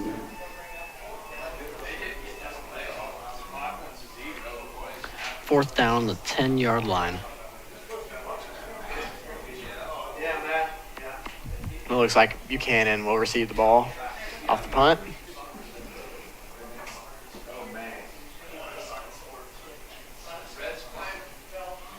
With a little under 10 minutes to go, Spartans still lead, and that is a good punt. Looks like it lands right about the 45. Buchanan picks it up, and he's running, and he breaks free.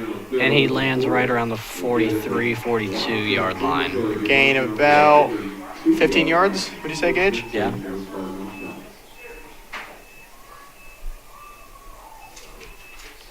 good positioning for the Spartan offense right here. And if they can bring up their lead to 27-14, that would be great for them to bring up a two-touchdown lead. Yeah, if they can break Micah through that defensive line, he should be good to go. The Spartans huddle up as they discuss their game plan. Spartans are 1st and 10 with a little over 9 minutes and 30 seconds remaining in the third quarter.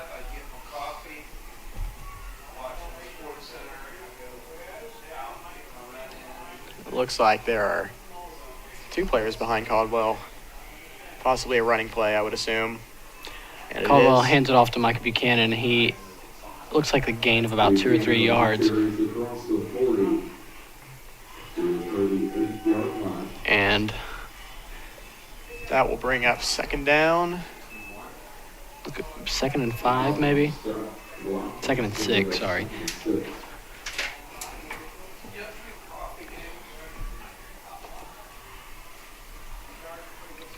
The Wildcats have to get a stop here. If they want to dictate the rest of this game, they've got to get a stop. Key for the Spartans right here is just hold on to the ball. And get it to the defensive line. Yep. And it is handed off to number 4. Oh, it's not. Handed off to number 6. Oh, quarterback keeper by Caleb Caldwell. He was a little slow to get up, but looks like he will come off the field. Looks like they're 3rd and 3. And number 55, Nate Garrison will come on. Nate Garrison, a senior. He is crucial to the offensive line and defensive line of the Spartans. He's very good at opening paths. You can see that in this game so far, opening up paths for Micah to run through, get a few big plays. And it's handed off straight up the middle. And there's a flag on the play. There's a false start on the Spartans. Looks like they're walking back. And that will bring them back 10 yards. 5 yards. They're now 3 and 8. Yep, 3rd down with 8 yards to go. And Caldwell takes the field again.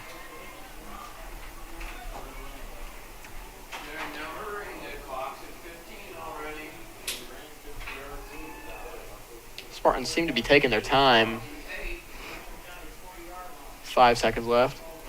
Caleb tosses it to number 4, Micah Buchanan, and he's brought down around the 39-yard line. Just a few yards picked up. And that will bring up 4th down. And 3 yards to go. I believe they will go for it here.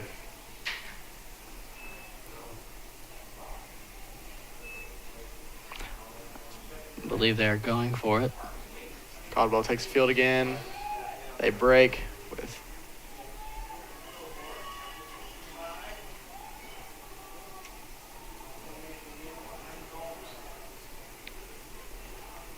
it looks like the Wildcats will blitz. Hands it off to number 40. And that is not enough for the 1st down. And that will be turnover on downs, and the Wildcats will get the ball. Nice handoff, but they just didn't have the gap in order to get through the line.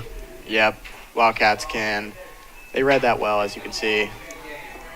And they ultimately just pushed the Spartans back. And the Spartan defense comes on, and the Spartan offense comes off.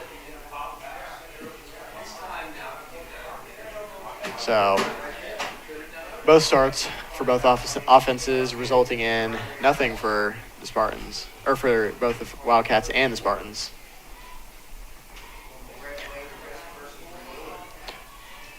Ball is handed off, and he shot up breaks the free. middle, number 32.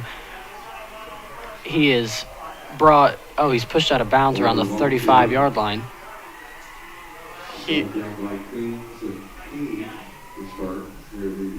Huge play for the Wildcats right there. That's exactly what they needed to get back into this game. And that gets Franklin County Wildcat crowd pumped up. Wildcats are now 1st and 10 on the 34-yard line.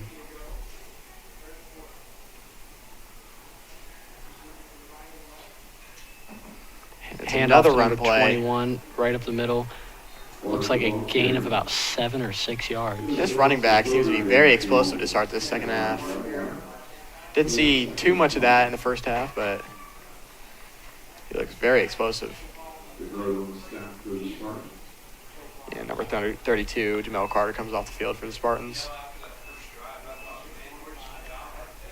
We are about 2nd and 5 with a little over 6 minutes remaining in the third quarter.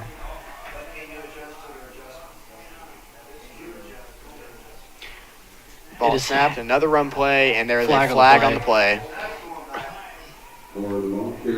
He is brought down around the 26, 27-yard line. I believe that will be on the Wildcats.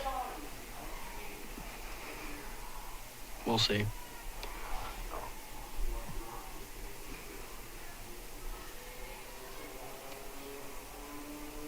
And the referee walks out to make the call. And it is on the Wildcats, and that will push them back.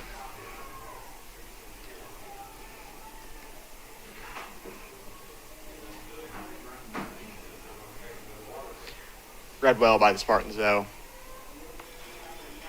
It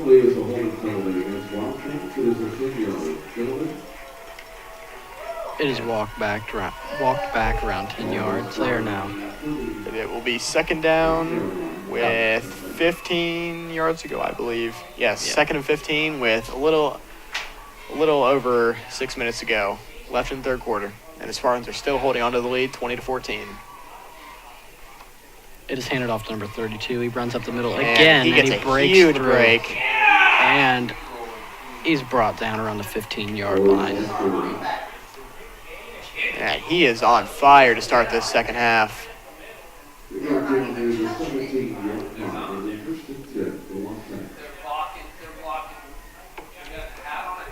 Spartan defense has got to stop him. Wildcats are 1st and 10 again.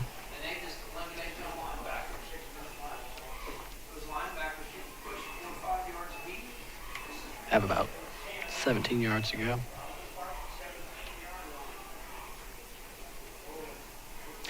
Another handoff. Handed off to number 21 up the middle, and he is brought down around the 1 or 2 yard line. Spartans have got to find a way to stop him. He has just been blowing through the Spartan defense so far. Defensive line needs to close their gaps.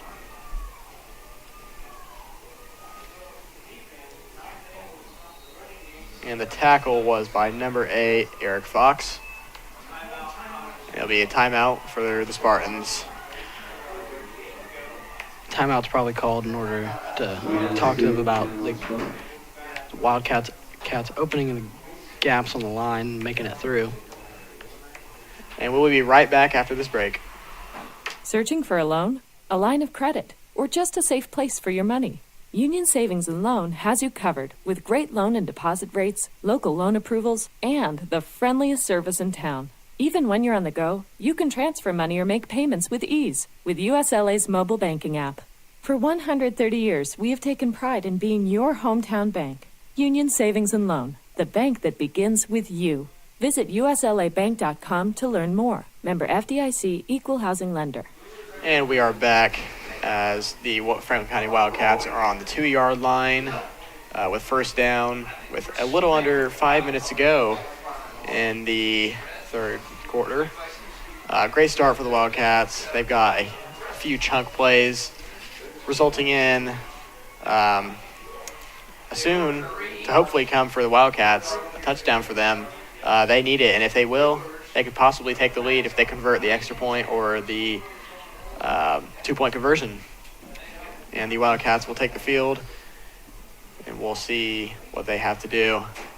I would assume it would be another run play by them. Got 32 back on the field. He's been able to puncture the line twice pretty well. Handoff to number 32, straight up the middle, and touchdown. Touchdown for the Wildcats. The game is all tied at 20 apiece. Good start. for the Wildcats. 32 just really knows how to find that gap and just make it through. He's done very well to start the second half. Didn't see as much of him in the first half, but so far he has done very well. And the Wildcats look to take the lead over the Spartans.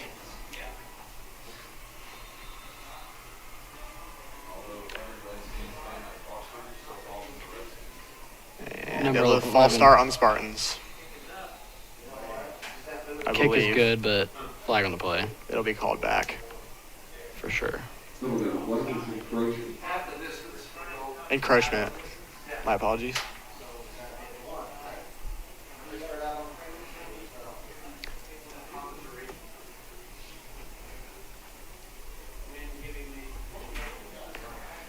Refs are trying to figure out what they need to do. And it looks like they will just move up closer and the kick will still be taken. They're re-kicking with what number 11's been doing tonight. He should be able to make it.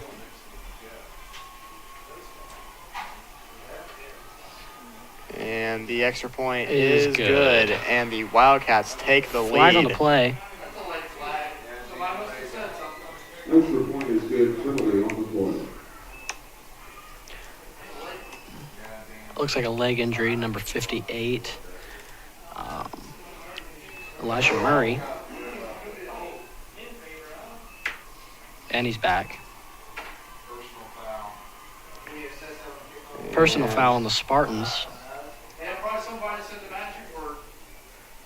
Not a good start for the Spartans in the second half. And the Wildcats have taken the lead 21-20.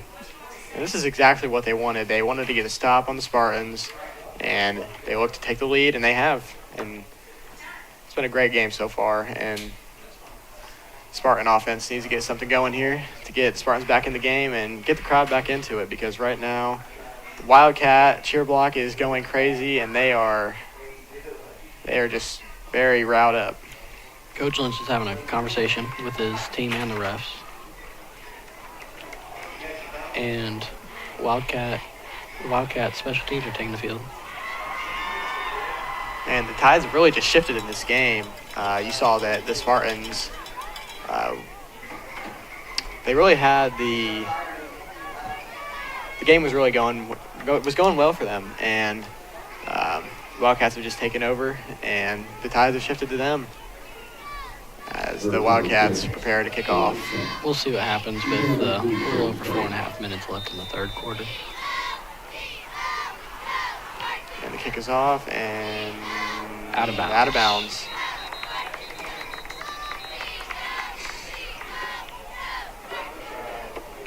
Last time the kick was retaken, but this time I believe the Spartans will just take it, and it will end up on the 25-yard line, I believe.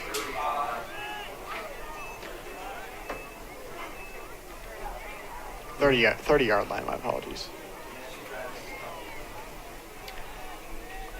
58 Elijah Murray getting back out there after being on the ground for a couple seconds. Good to see he's okay. He's a key player for the Spartans.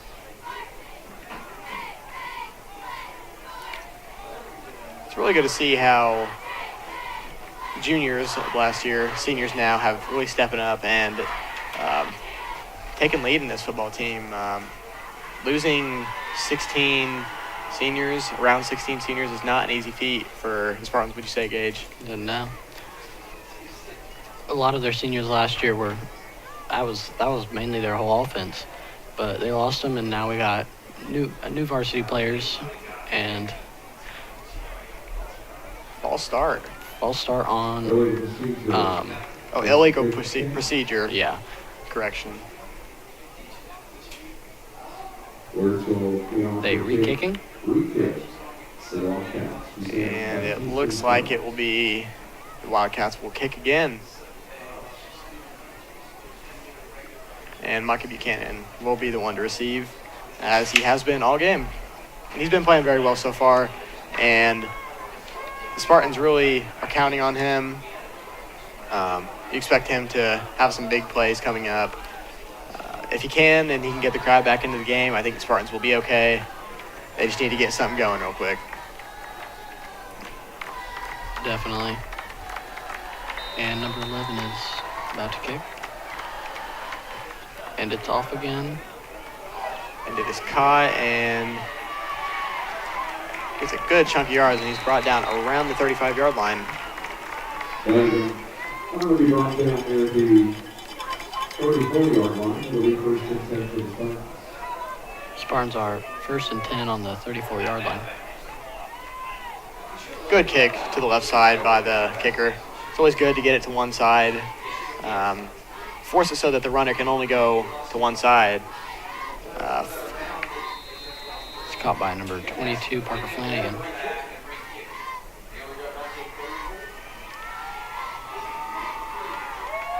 A little under 5 minutes to go in the third quarter. And Franklin County has the lead. Handed off to Mike Buchanan. Oh, and he gets a chunk of yards. Side, and look how explosive he taken is. Down around the 41-yard line. Across the 40 up to the 41-yard line.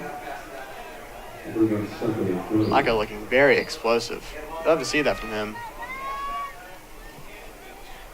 We're now 2nd and 4 with a little under 4 minutes and 30 seconds left in the third quarter.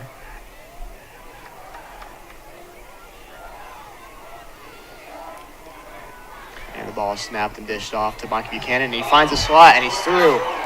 Ooh, and that is a tough hit on Micah. It is. They're now in the around the Wildcats 45-yard line, and he is down. That is not good for the Spartans. And he takes a rough hit by number 6. Almost looks down with a helmet. That is a Spartan first down, but Mike Buchanan is injured, or at least down. And the Spartan athletic trainer comes out, and so does the coach, and she helps him up, and it looks to be up and walking fine. But he has to come out. Lynch has some words for him, probably pumping him up, saying good play. Words of encouragement for him. Caleb Caldwell getting back out onto the field.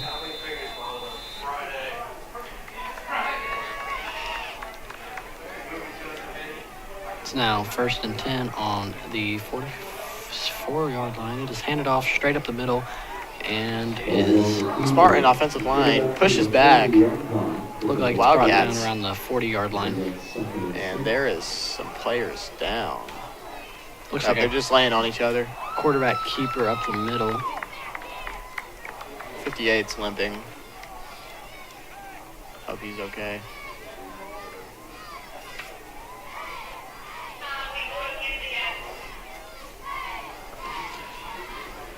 Spartans are really running the ball right up the middle, and it's working out for them right now. Be interesting to see if they'll switch it up at all with any pass plays.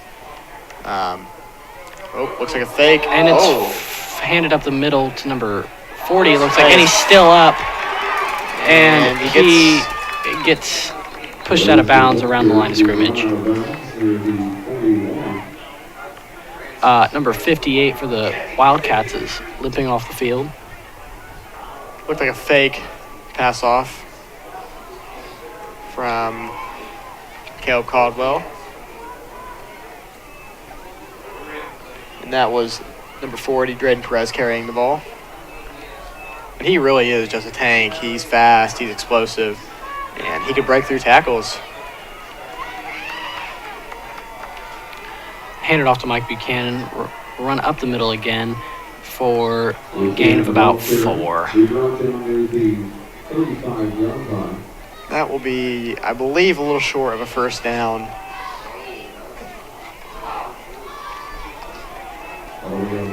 It's less than a yard off from a first down, looks like. 4th and inches.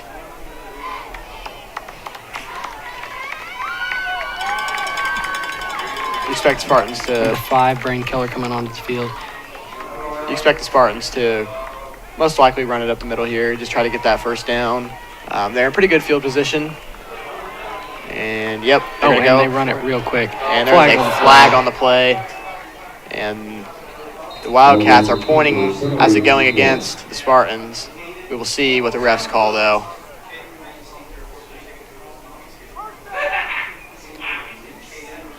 And it is against the Spartans. Refs are discussing. Attention, Cage Reese. At this time, you need to report to the ticket booth. Your line has been See what the call is here. Looks like the Franklin County coach is not very happy.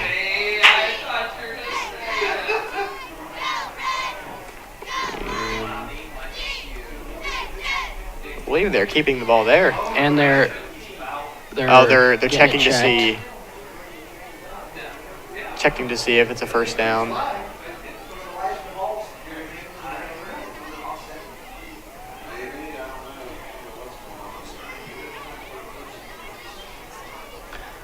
To me, it looks just short. Maybe not. For this evening, Brody Bell, Chris Bell, Jimmy Meisel, and Kim Butt, John Butt.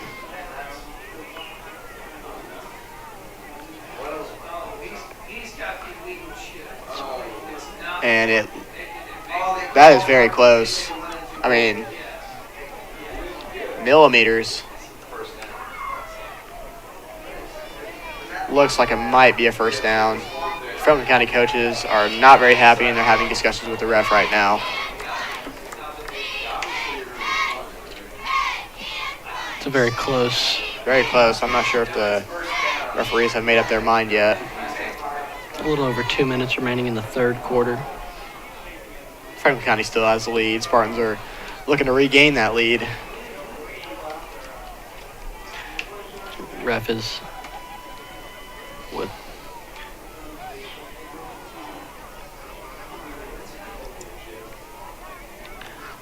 Illegal shift on the offense. Illegal shift on the Spartans. looks like the ball is going to the Wildcats.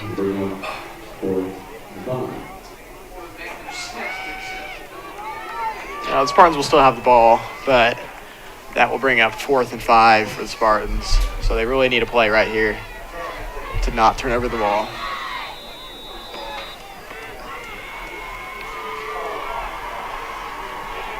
Refs are having the clock run.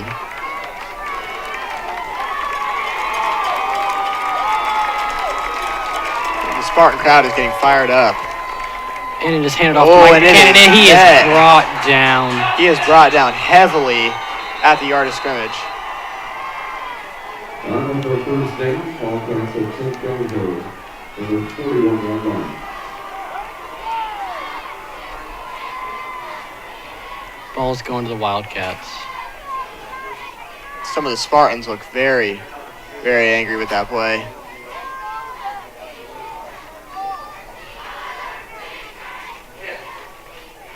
And that will be a turnover on downs, and the Wildcats will receive the ball with a little under a minute 50 left.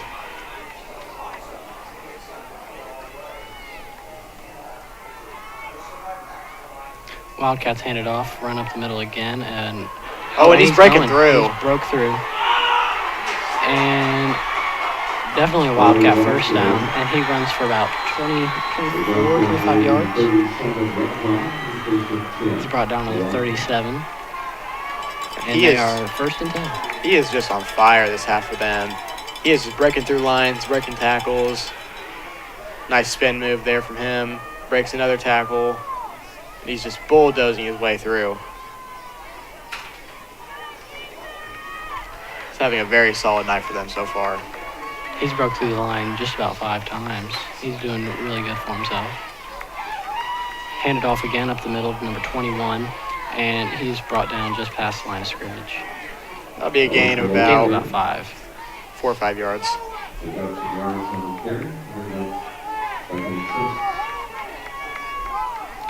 They're around 2nd and 5, sorry, with less than a minute left in the third quarter. Spartans really have got to get a stop here. Even if the Wildcats score a touchdown and they complete a 1-point conversion. They'll still be within a touchdown and a 2-point conversion, but ideally you need to get a stop here as the clock runs just a little under 30 seconds left in the third quarter. And it is fake handed off, quarterback keeper, and He's he is met. brought down around the line of scrimmage with 20 seconds left in the third quarter. Good stop for the Spartans. And that will bring out the end of the third quarter, I believe. Yes, that will be the last play of the third quarter. And Gage, the tides have really shifted. Going into the halftime, the Spartans had the momentum, and now it's gone on to the Wildcats. Yeah, it seems the Wildcats have really must have got a good halftime speech, because they've really tightened up their game and have not allowed any runs or anything. And we'll be right back after a commercial break. Are you thinking about buying or selling your home? Stay local and call Trish Smith at Better Homes and Gardens First Realty Group. She will walk you through the process to make an easy transition and lead you to your dream home. Please contact Trish at 265-2663 to begin your journey today.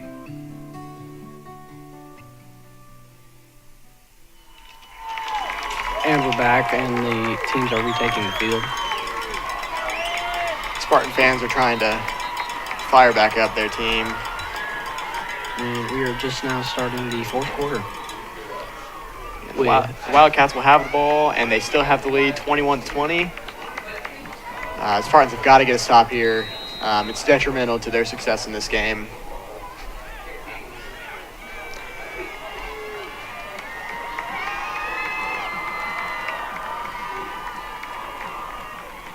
Wildcats hand off up the middle again. Number And he is 32, through. he breaks through.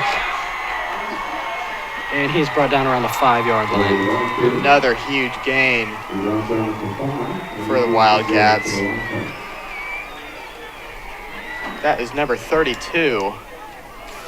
Spartans have just got to find a way to stop this run game from the Wildcats. I mean, it's just been phenomenal this second half. Been a completely different story from the first half. And if the Wildcats can get a touchdown right here, that will be perfect for them, and they will be in good standing. And hands it off to number 32 again up the middle, and it looks like a Wildcat touchdown. Yes, it is a Wildcat touchdown, and that brings the score to 27 for the Wildcats and 20 for the Spartans. And it looks like the Wildcats will go, number 11 will go for the extra point. He's been on point this game so far, so we'll see if he converts. He's made every extra point he's gone for, so. Yeah, he's been very solid for the Wildcats so far. And he looks to square up ball. And the Wildcats need to get set as they have 25 seconds left. The ball is set, and it is good. It's good, and the score comes up to 28-20 with just under 11 minutes and 30 seconds left in the fourth quarter. And the Wildcats have really just taken this game into their hands. Connersville Spartans are looking down. Need to get fired back up in order to stop the Yes, they need a big play right here. They need something to get them going. The sideline of the Spartans just does not look as energetic as it did earlier, but all it takes is one big play, and the Spartans will be right back into it. They have plenty of time, 11 minutes and 22 seconds. They're fine. Micah Buchanan again receiving for the Spartans.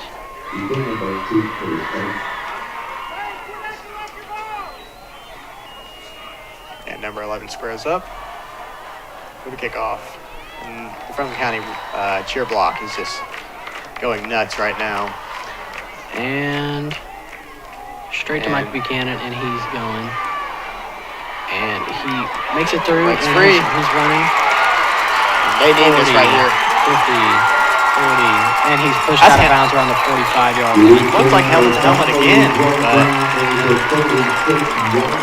no flag on the play, and that is exactly what the Spartans needed right there. They needed a huge chunk play, and you just knew it had to be Micah Buchanan to make the play for them. And Micah looks very fired up, and you love to see that for him. It's exactly what the Spartans needed in order to get their heads back in the game. That was a tough hit from the kicker. About took out the caravan again. That was an impressive hit from the kicker. Normally you see some kickers, they back off a little, don't want to injure themselves, but he went straight in for that tackle and was ready to put his body on the line to stop Micah from getting that touchdown and getting the Spartans right back into the game. But excellent field positioning for the Spartans. The ball is handed off to Micah, and he's brought down around the line of scrimmage. Maybe picked up a yard or two, and Healy is down. A little slow to get up, but he is fine. There's no gain on the play. They're now 2nd and 10.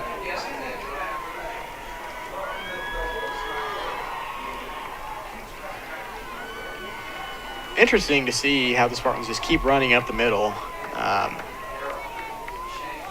I mean, that's had to have been a little over half of their plays, wouldn't you say, Gage?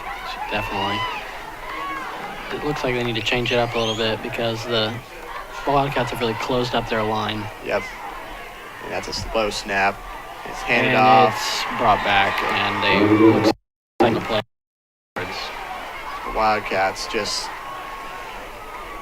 really stopping the Spartan offense. Something's got to change.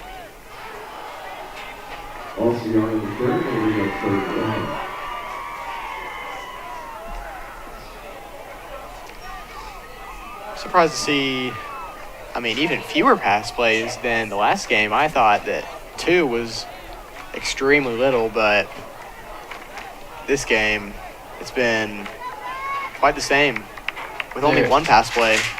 Yeah. They're now 3 and 11. Oh, blackout. There's a blackout on the field. Holy cow.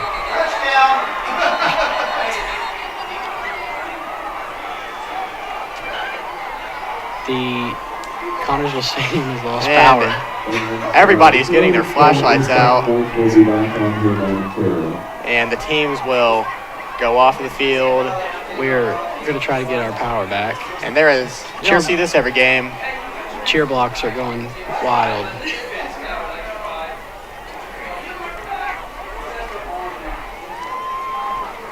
Everybody has their flashlights out, shining it.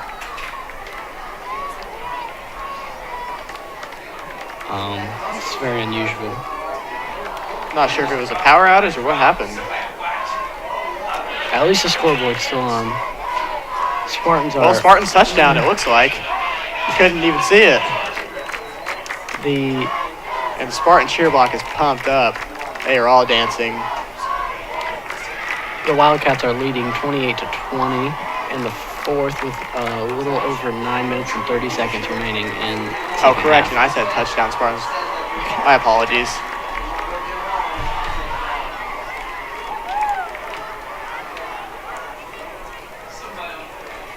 Definitely having technical difficulties with the lights.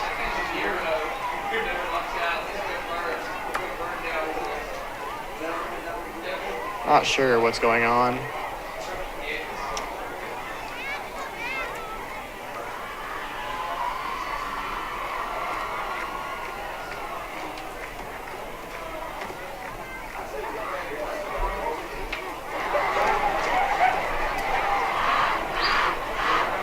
Looks like both cheer blocks are dancing. And there's a shot of the moon. Beautiful night, and the lights are back on. Oh, well, half of them are back. Never mind, we're all back. There we go. That's Friday Night Lights for you.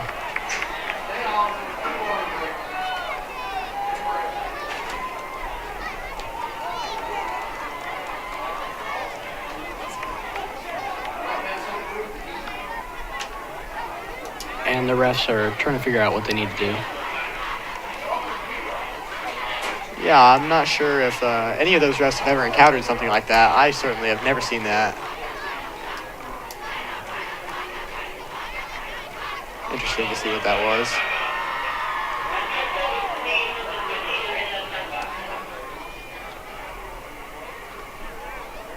Looks like the Spartans are heading back out onto the field.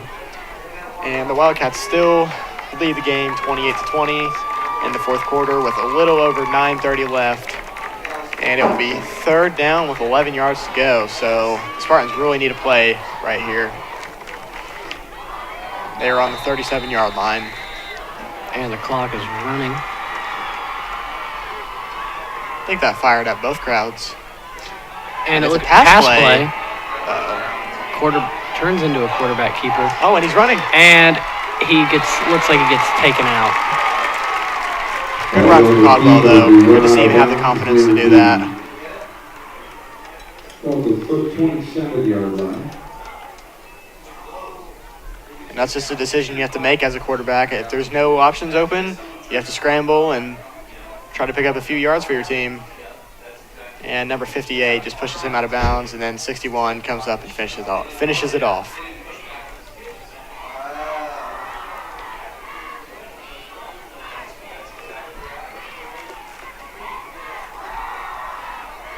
Always spotted on 28-yard It's line. 4-1 now. So they'll be spotted on the 28-yard line, and Spartans are going to go for it. I mean, they have to. It's fourth quarter, not a little over 9 minutes left.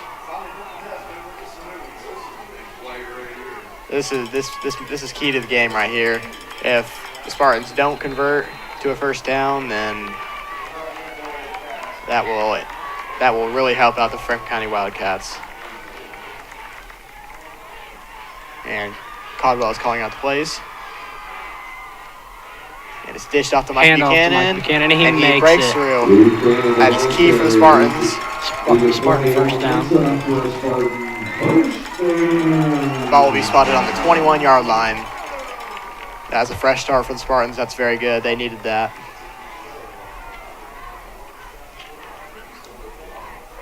It'll be interesting to see how many rushing yards Micah has after this game with the work rate they've been using him. Wouldn't you say, Gage? Yeah, definitely.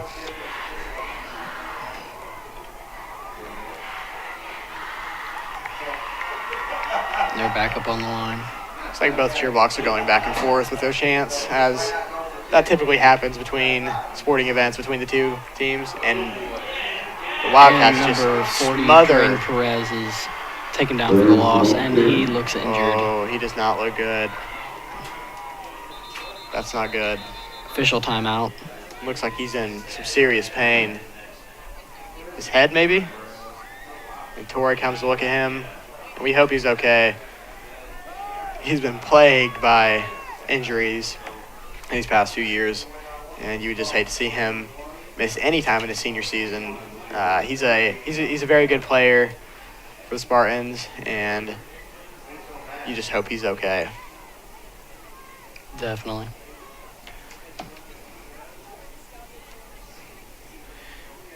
Torrey's checking him out, making sure he's okay. And all the players on the field take the knee.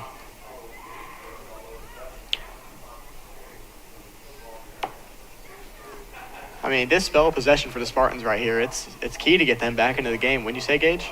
Yeah, definitely. But this official timeout, we don't know how long it'll last. The Wildcats can get a stop right here and a touchdown next play, that might call game.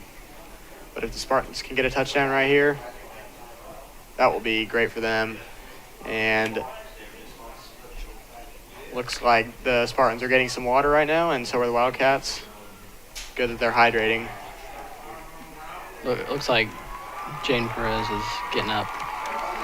Yep, good to see him sitting up.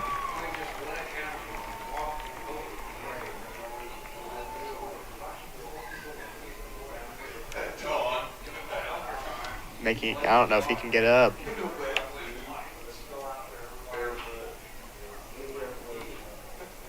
That is a huge blow for the Spartans if they lose him. And he's getting up, and we'll see. He's a little shaken up, as you can tell. He'll probably be out for the rest of the game. Let's see who will take his spot for now. Good to see him walking okay. We hope it's Yeah, nothing with it. definitely. We hope it's nothing with his head.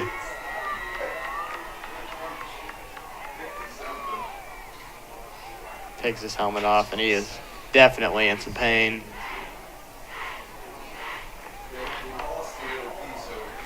It's good to see him up and walking now.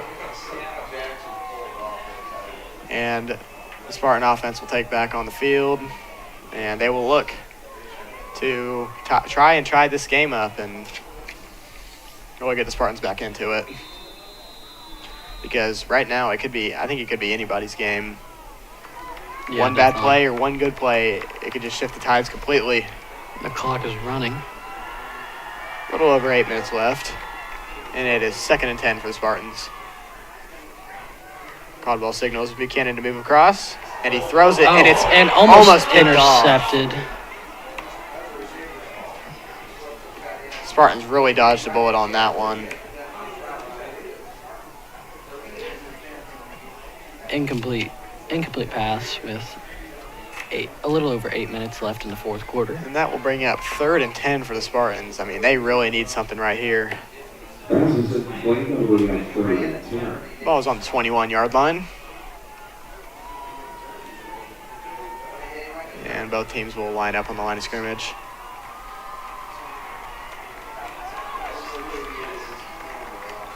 And the ball is snapped, handed off to Buchanan, and he dodges the tackle. And he lands around the 6 or 7 yard line. And that should be a first down. Yep, it is enough for a Spartan first down. That really gets the Spartan crowd back into it. Excellent field positioning, great run by Buchanan to dodge a tackle and then push through and get his team a few yards to get them that first down. And Spartans are now 1st and goal. he looks tired, but we hope he's okay.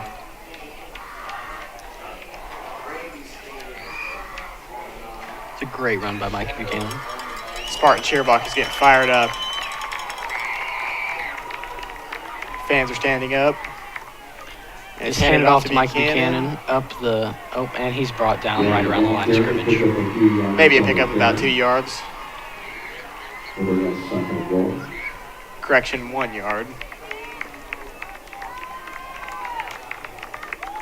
Spartans really need to break through the Bobcats defensive line. Wildcats, sorry.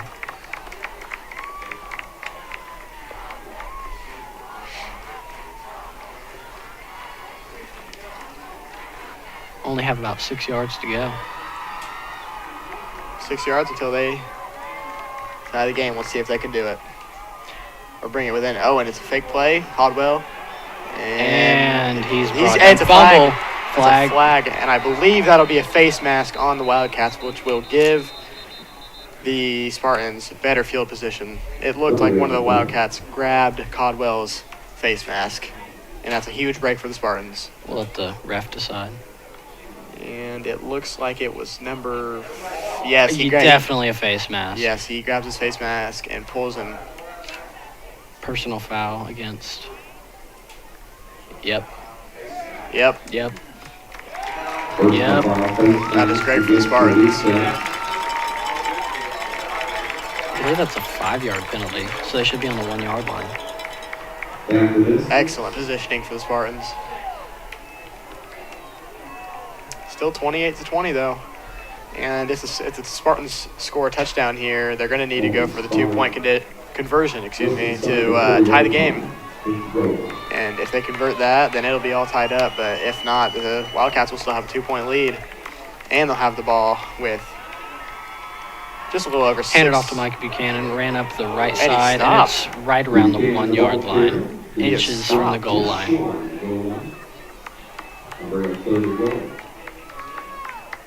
Looks like a good play, just need a little bit better blocking.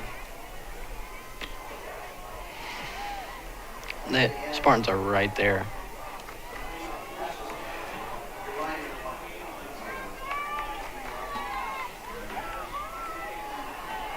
That will bring up 3rd down and 1 yard to go.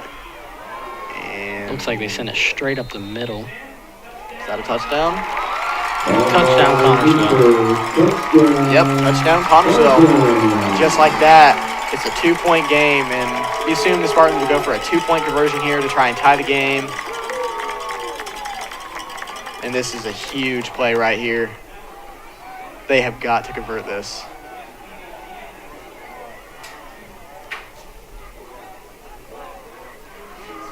You just have to wonder if Lynch has a special play wrote up for this kind of moment.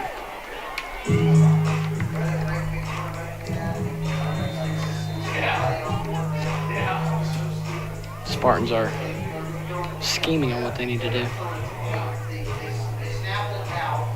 And the Spartan crowd is really getting into this, and the Wildcat side has calmed down a little bit. And here we go. It's handed off to Buchanan, and it looks like he will get it. Oh. I don't think he got it, No actually. No good. 2-point conversion is no good. And it looks like they're fighting. Flags. Flag on the play. Oh, no. Ball. Looks like there was a tussle on the field. Michael looks like he lost his temper on that one. It's not good to see. Lynch is not happy. Oh, and Buchanan is not happy at all. Early on the field is not enough for Let's see what happened here. conversion. Penalty markers all over the playing surface. Oh, no. That's not good. Personal foul on Buchanan. Buchanan might be out of the game after that one.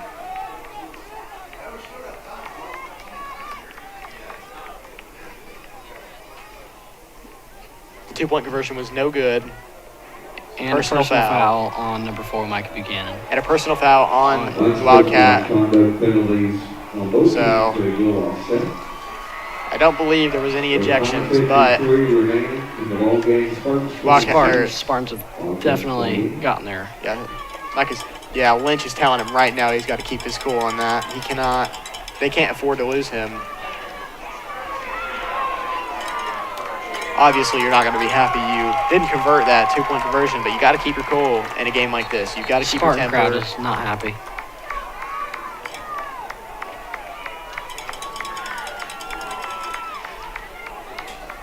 Franklin County still has the lead, 28-26, with a little under 6 minutes to go in the 4th quarter.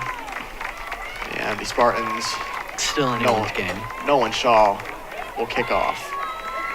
And right now, this is anyone's game. The slightest turnover from Franklin County or anything could change the tide of the game. That's typically, for the past few years, how these Watercat games have been going. It could be anybody's game at any point in the game. Tides shifting, momentum swinging. Anybody's game. And it's just good to see both teams persisting. And Looks like Coach Lynch is trying to fire up sideline. that defense needs the motivation. They need to get stops. Might try an onside kick. Nope. No. And it will be a touchback, and the ball will be placed on the 25-yard line for the Wildcats. It'll be 1st and 10 on the Wildcat 25-yard line, with Franklin County leading 28-26 with a little under 6 minutes left in this 4th quarter.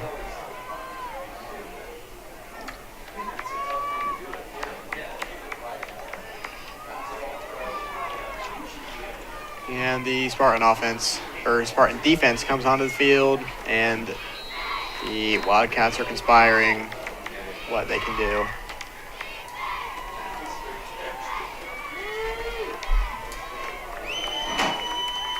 Quarterback is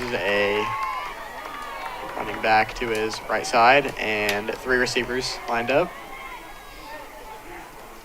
Ball snapped, it's handed off up the middle. and the Spartans and meet him. brought down. Looks Good like defense from the Spartans. Looks like a gain of about 1 or 2. That's what the Spartans have to do. If they can force the Wildcats to punt right here, that will be perfect for them, giving them the ball with, give or take, 4 or 5 minutes left, depending on how long this spell possession takes. They really have got to get a stop here.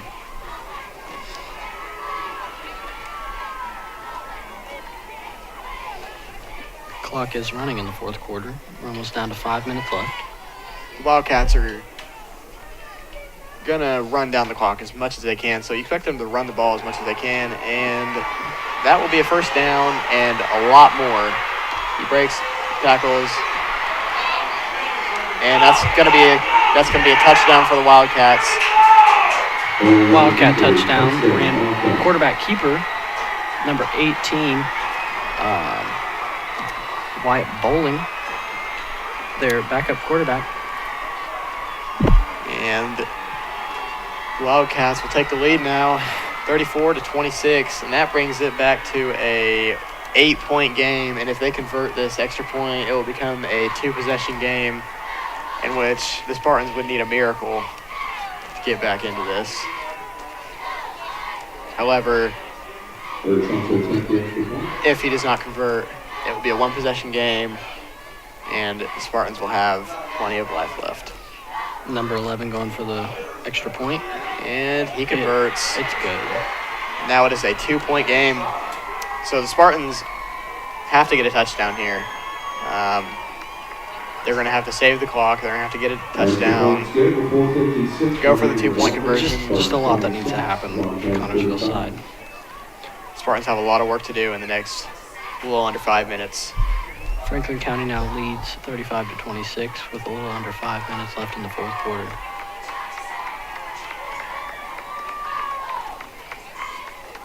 So this is unfortunate for the Spartans because you really saw them controlling the game in the first half, and just the second half it's been almost all Franklin County except for the 1 touchdown from the Spartans. There's too many points given up by the Spartans tonight. Special teams coming back out onto the field. Be interesting to see if they did an onside kick here. I wouldn't expect it because they want to get them as far back as they can, but we'll just have to see. And we hope that all the players on the field can keep their cool even in the intensity of the game. Micah Buchanan receiving again. And that is a squib kick. It's caught or grabbed and brought down at right around the 31-yard line. And essentially, the goal of that was for Franklin County in hopes of the Spartans fumbling the ball there. But it's brought down on the 33-yard line. 32-yard line, correction.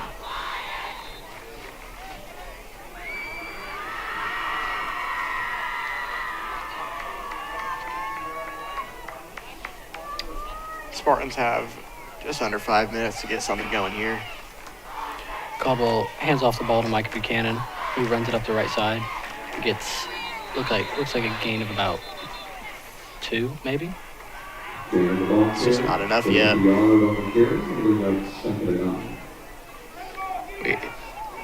Gain of about 1 yard, correction.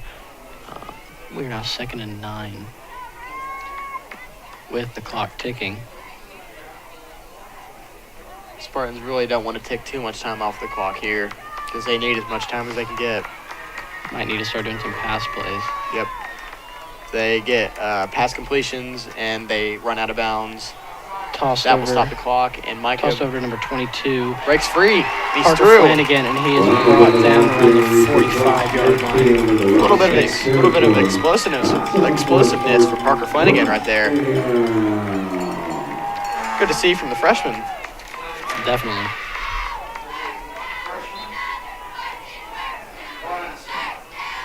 I think he'll be a rising star for the Spartans in the next few years. And there is talented freshmen on this team, and it's exciting to see what the Spartan program will become in the next few years.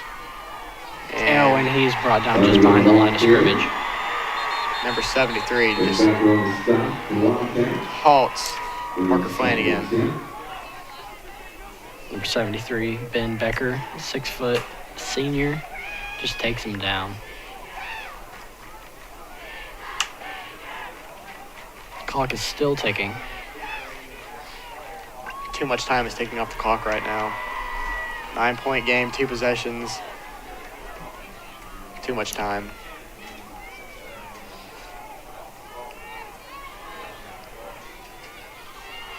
And the ball is handed off to Parker Flanagan again, and he's still going. Nope. Brought he's down brought at the down line at the line of scrimmage. Good to see Drayden Perez back on the field, though, for the Spartans. Yeah, definitely. It's not looking good for the Spartans. They got their hands on their hips. It's almost like And they're the clock losing is faith. still going.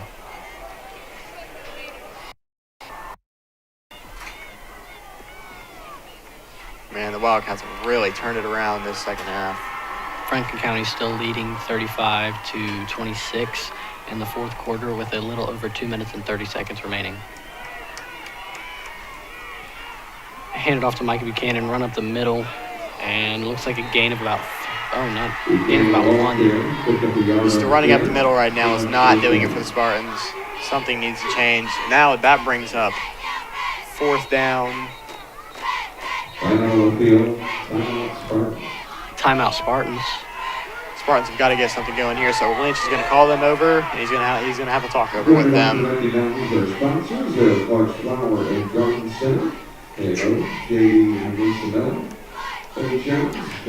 Spartans really need to try something other than running it up the line. Linebackers are right on the line waiting for him. Yeah, the Franklin County defensive line is they've been stellar this second half. They haven't allowed too much through. Only a couple big plays from the Spartans compared to the first half's many big plays from the Spartans. It's been a complete turnaround for Franklin County.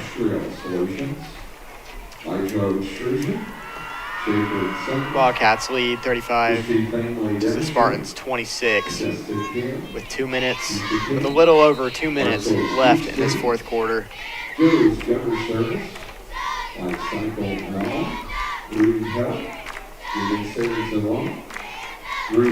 it looks like the Wildcat defense is taking the field again. The Wildcat defense is fired up and ready. And this essentially is the game right here. I mean, if the Spartans can't get anything right here, that might be game. Brings up Spartans 4th down with 8 yards to go. Looks like officials. That will be a Franklin County timeout. Interesting. Possibly to essentially ice the offense and try to stop them or get in their heads. Definitely. The Spartans really need a miracle right here. They got to get something going.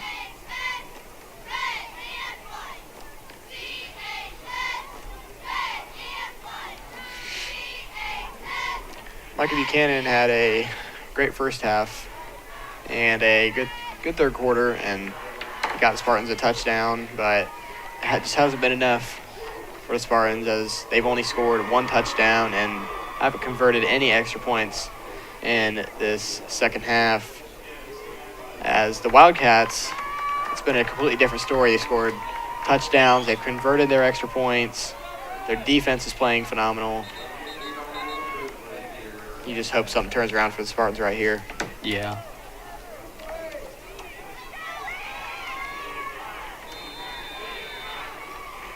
This is the play of the game right here. 4th and 8.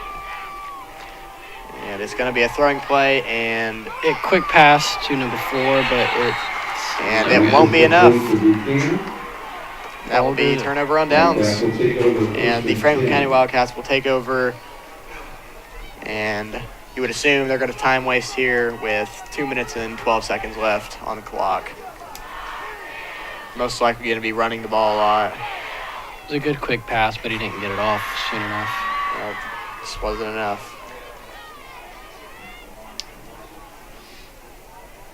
And the ball will be placed on the 43-yard line with a first down coming up for the Wildcats.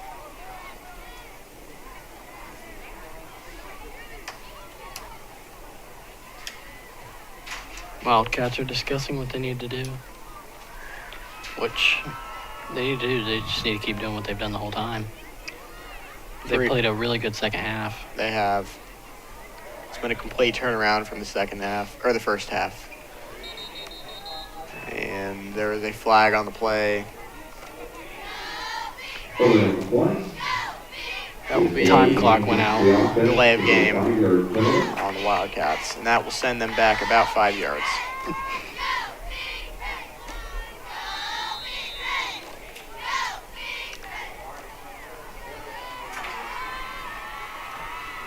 The tactic right here has to be time wasting for the Wildcats, and not much the Spartans can do about it. Time wasting is something you can't control too much in football. Handed off to number 32 and ran up the middle. And he might have got a couple in that play they made here. Other than that, number 32 has played a really good second half. Clock is running with around a minute and 50 seconds remaining in the fourth quarter. And that's enough time for the Spartans to get 2 possessions unless they get a turnover right here with a touchdown and an onside kick and a recovery. And that's what they really need. And the Wildcats will run out the clock until they have to snap it before delay of game. The ball snapped, and the QB takes it himself. And he picks up the first down. And no, not yet. Another keeper across midfield. Perez on the stop for the Spartans. It's now around 3-1. Third and 2. Correction, yeah. 3rd and 2 now.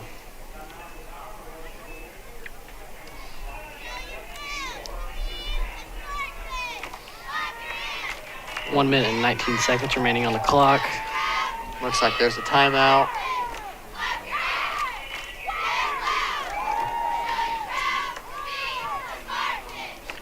The speech Lynch is giving the Spartans right now is essentially just don't give up. I mean, they have just got to keep their head in this game. They got to get something right here. Yeah. They have to. And the theme for the Wildcats is don't turn over the ball and just waste as much time as you can. Spartans retaking the field. So are the Wildcats.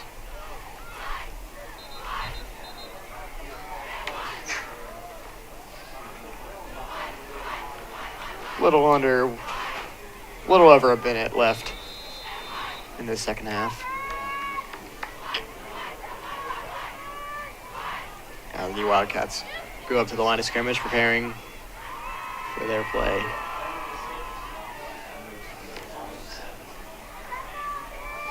Handoff to number 32. Goes up the right side and that's a Wildcat first down.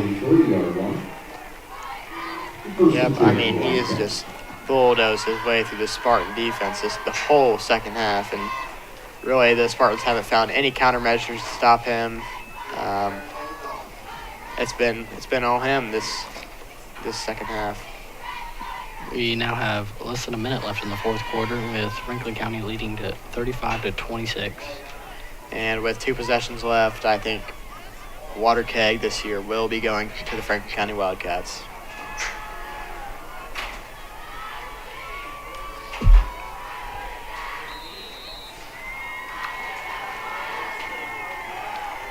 And the Franklin County coaches hugging each other, and I think they know they've got this game. Believe that's game. And yep, that is game. They're going to let the clock run out. And the Franklin County Wildcats have won by a score of 35-26 with a huge performance from the Franklin County running back in the second half to just turn around this game and completely take control. Excellent outing by Mikey Buchanan tonight. Really explosive. Yeah. Very smart. And that is game. That is the game, and the Water Keg will be going back home with the Franklin County Wildcats tonight.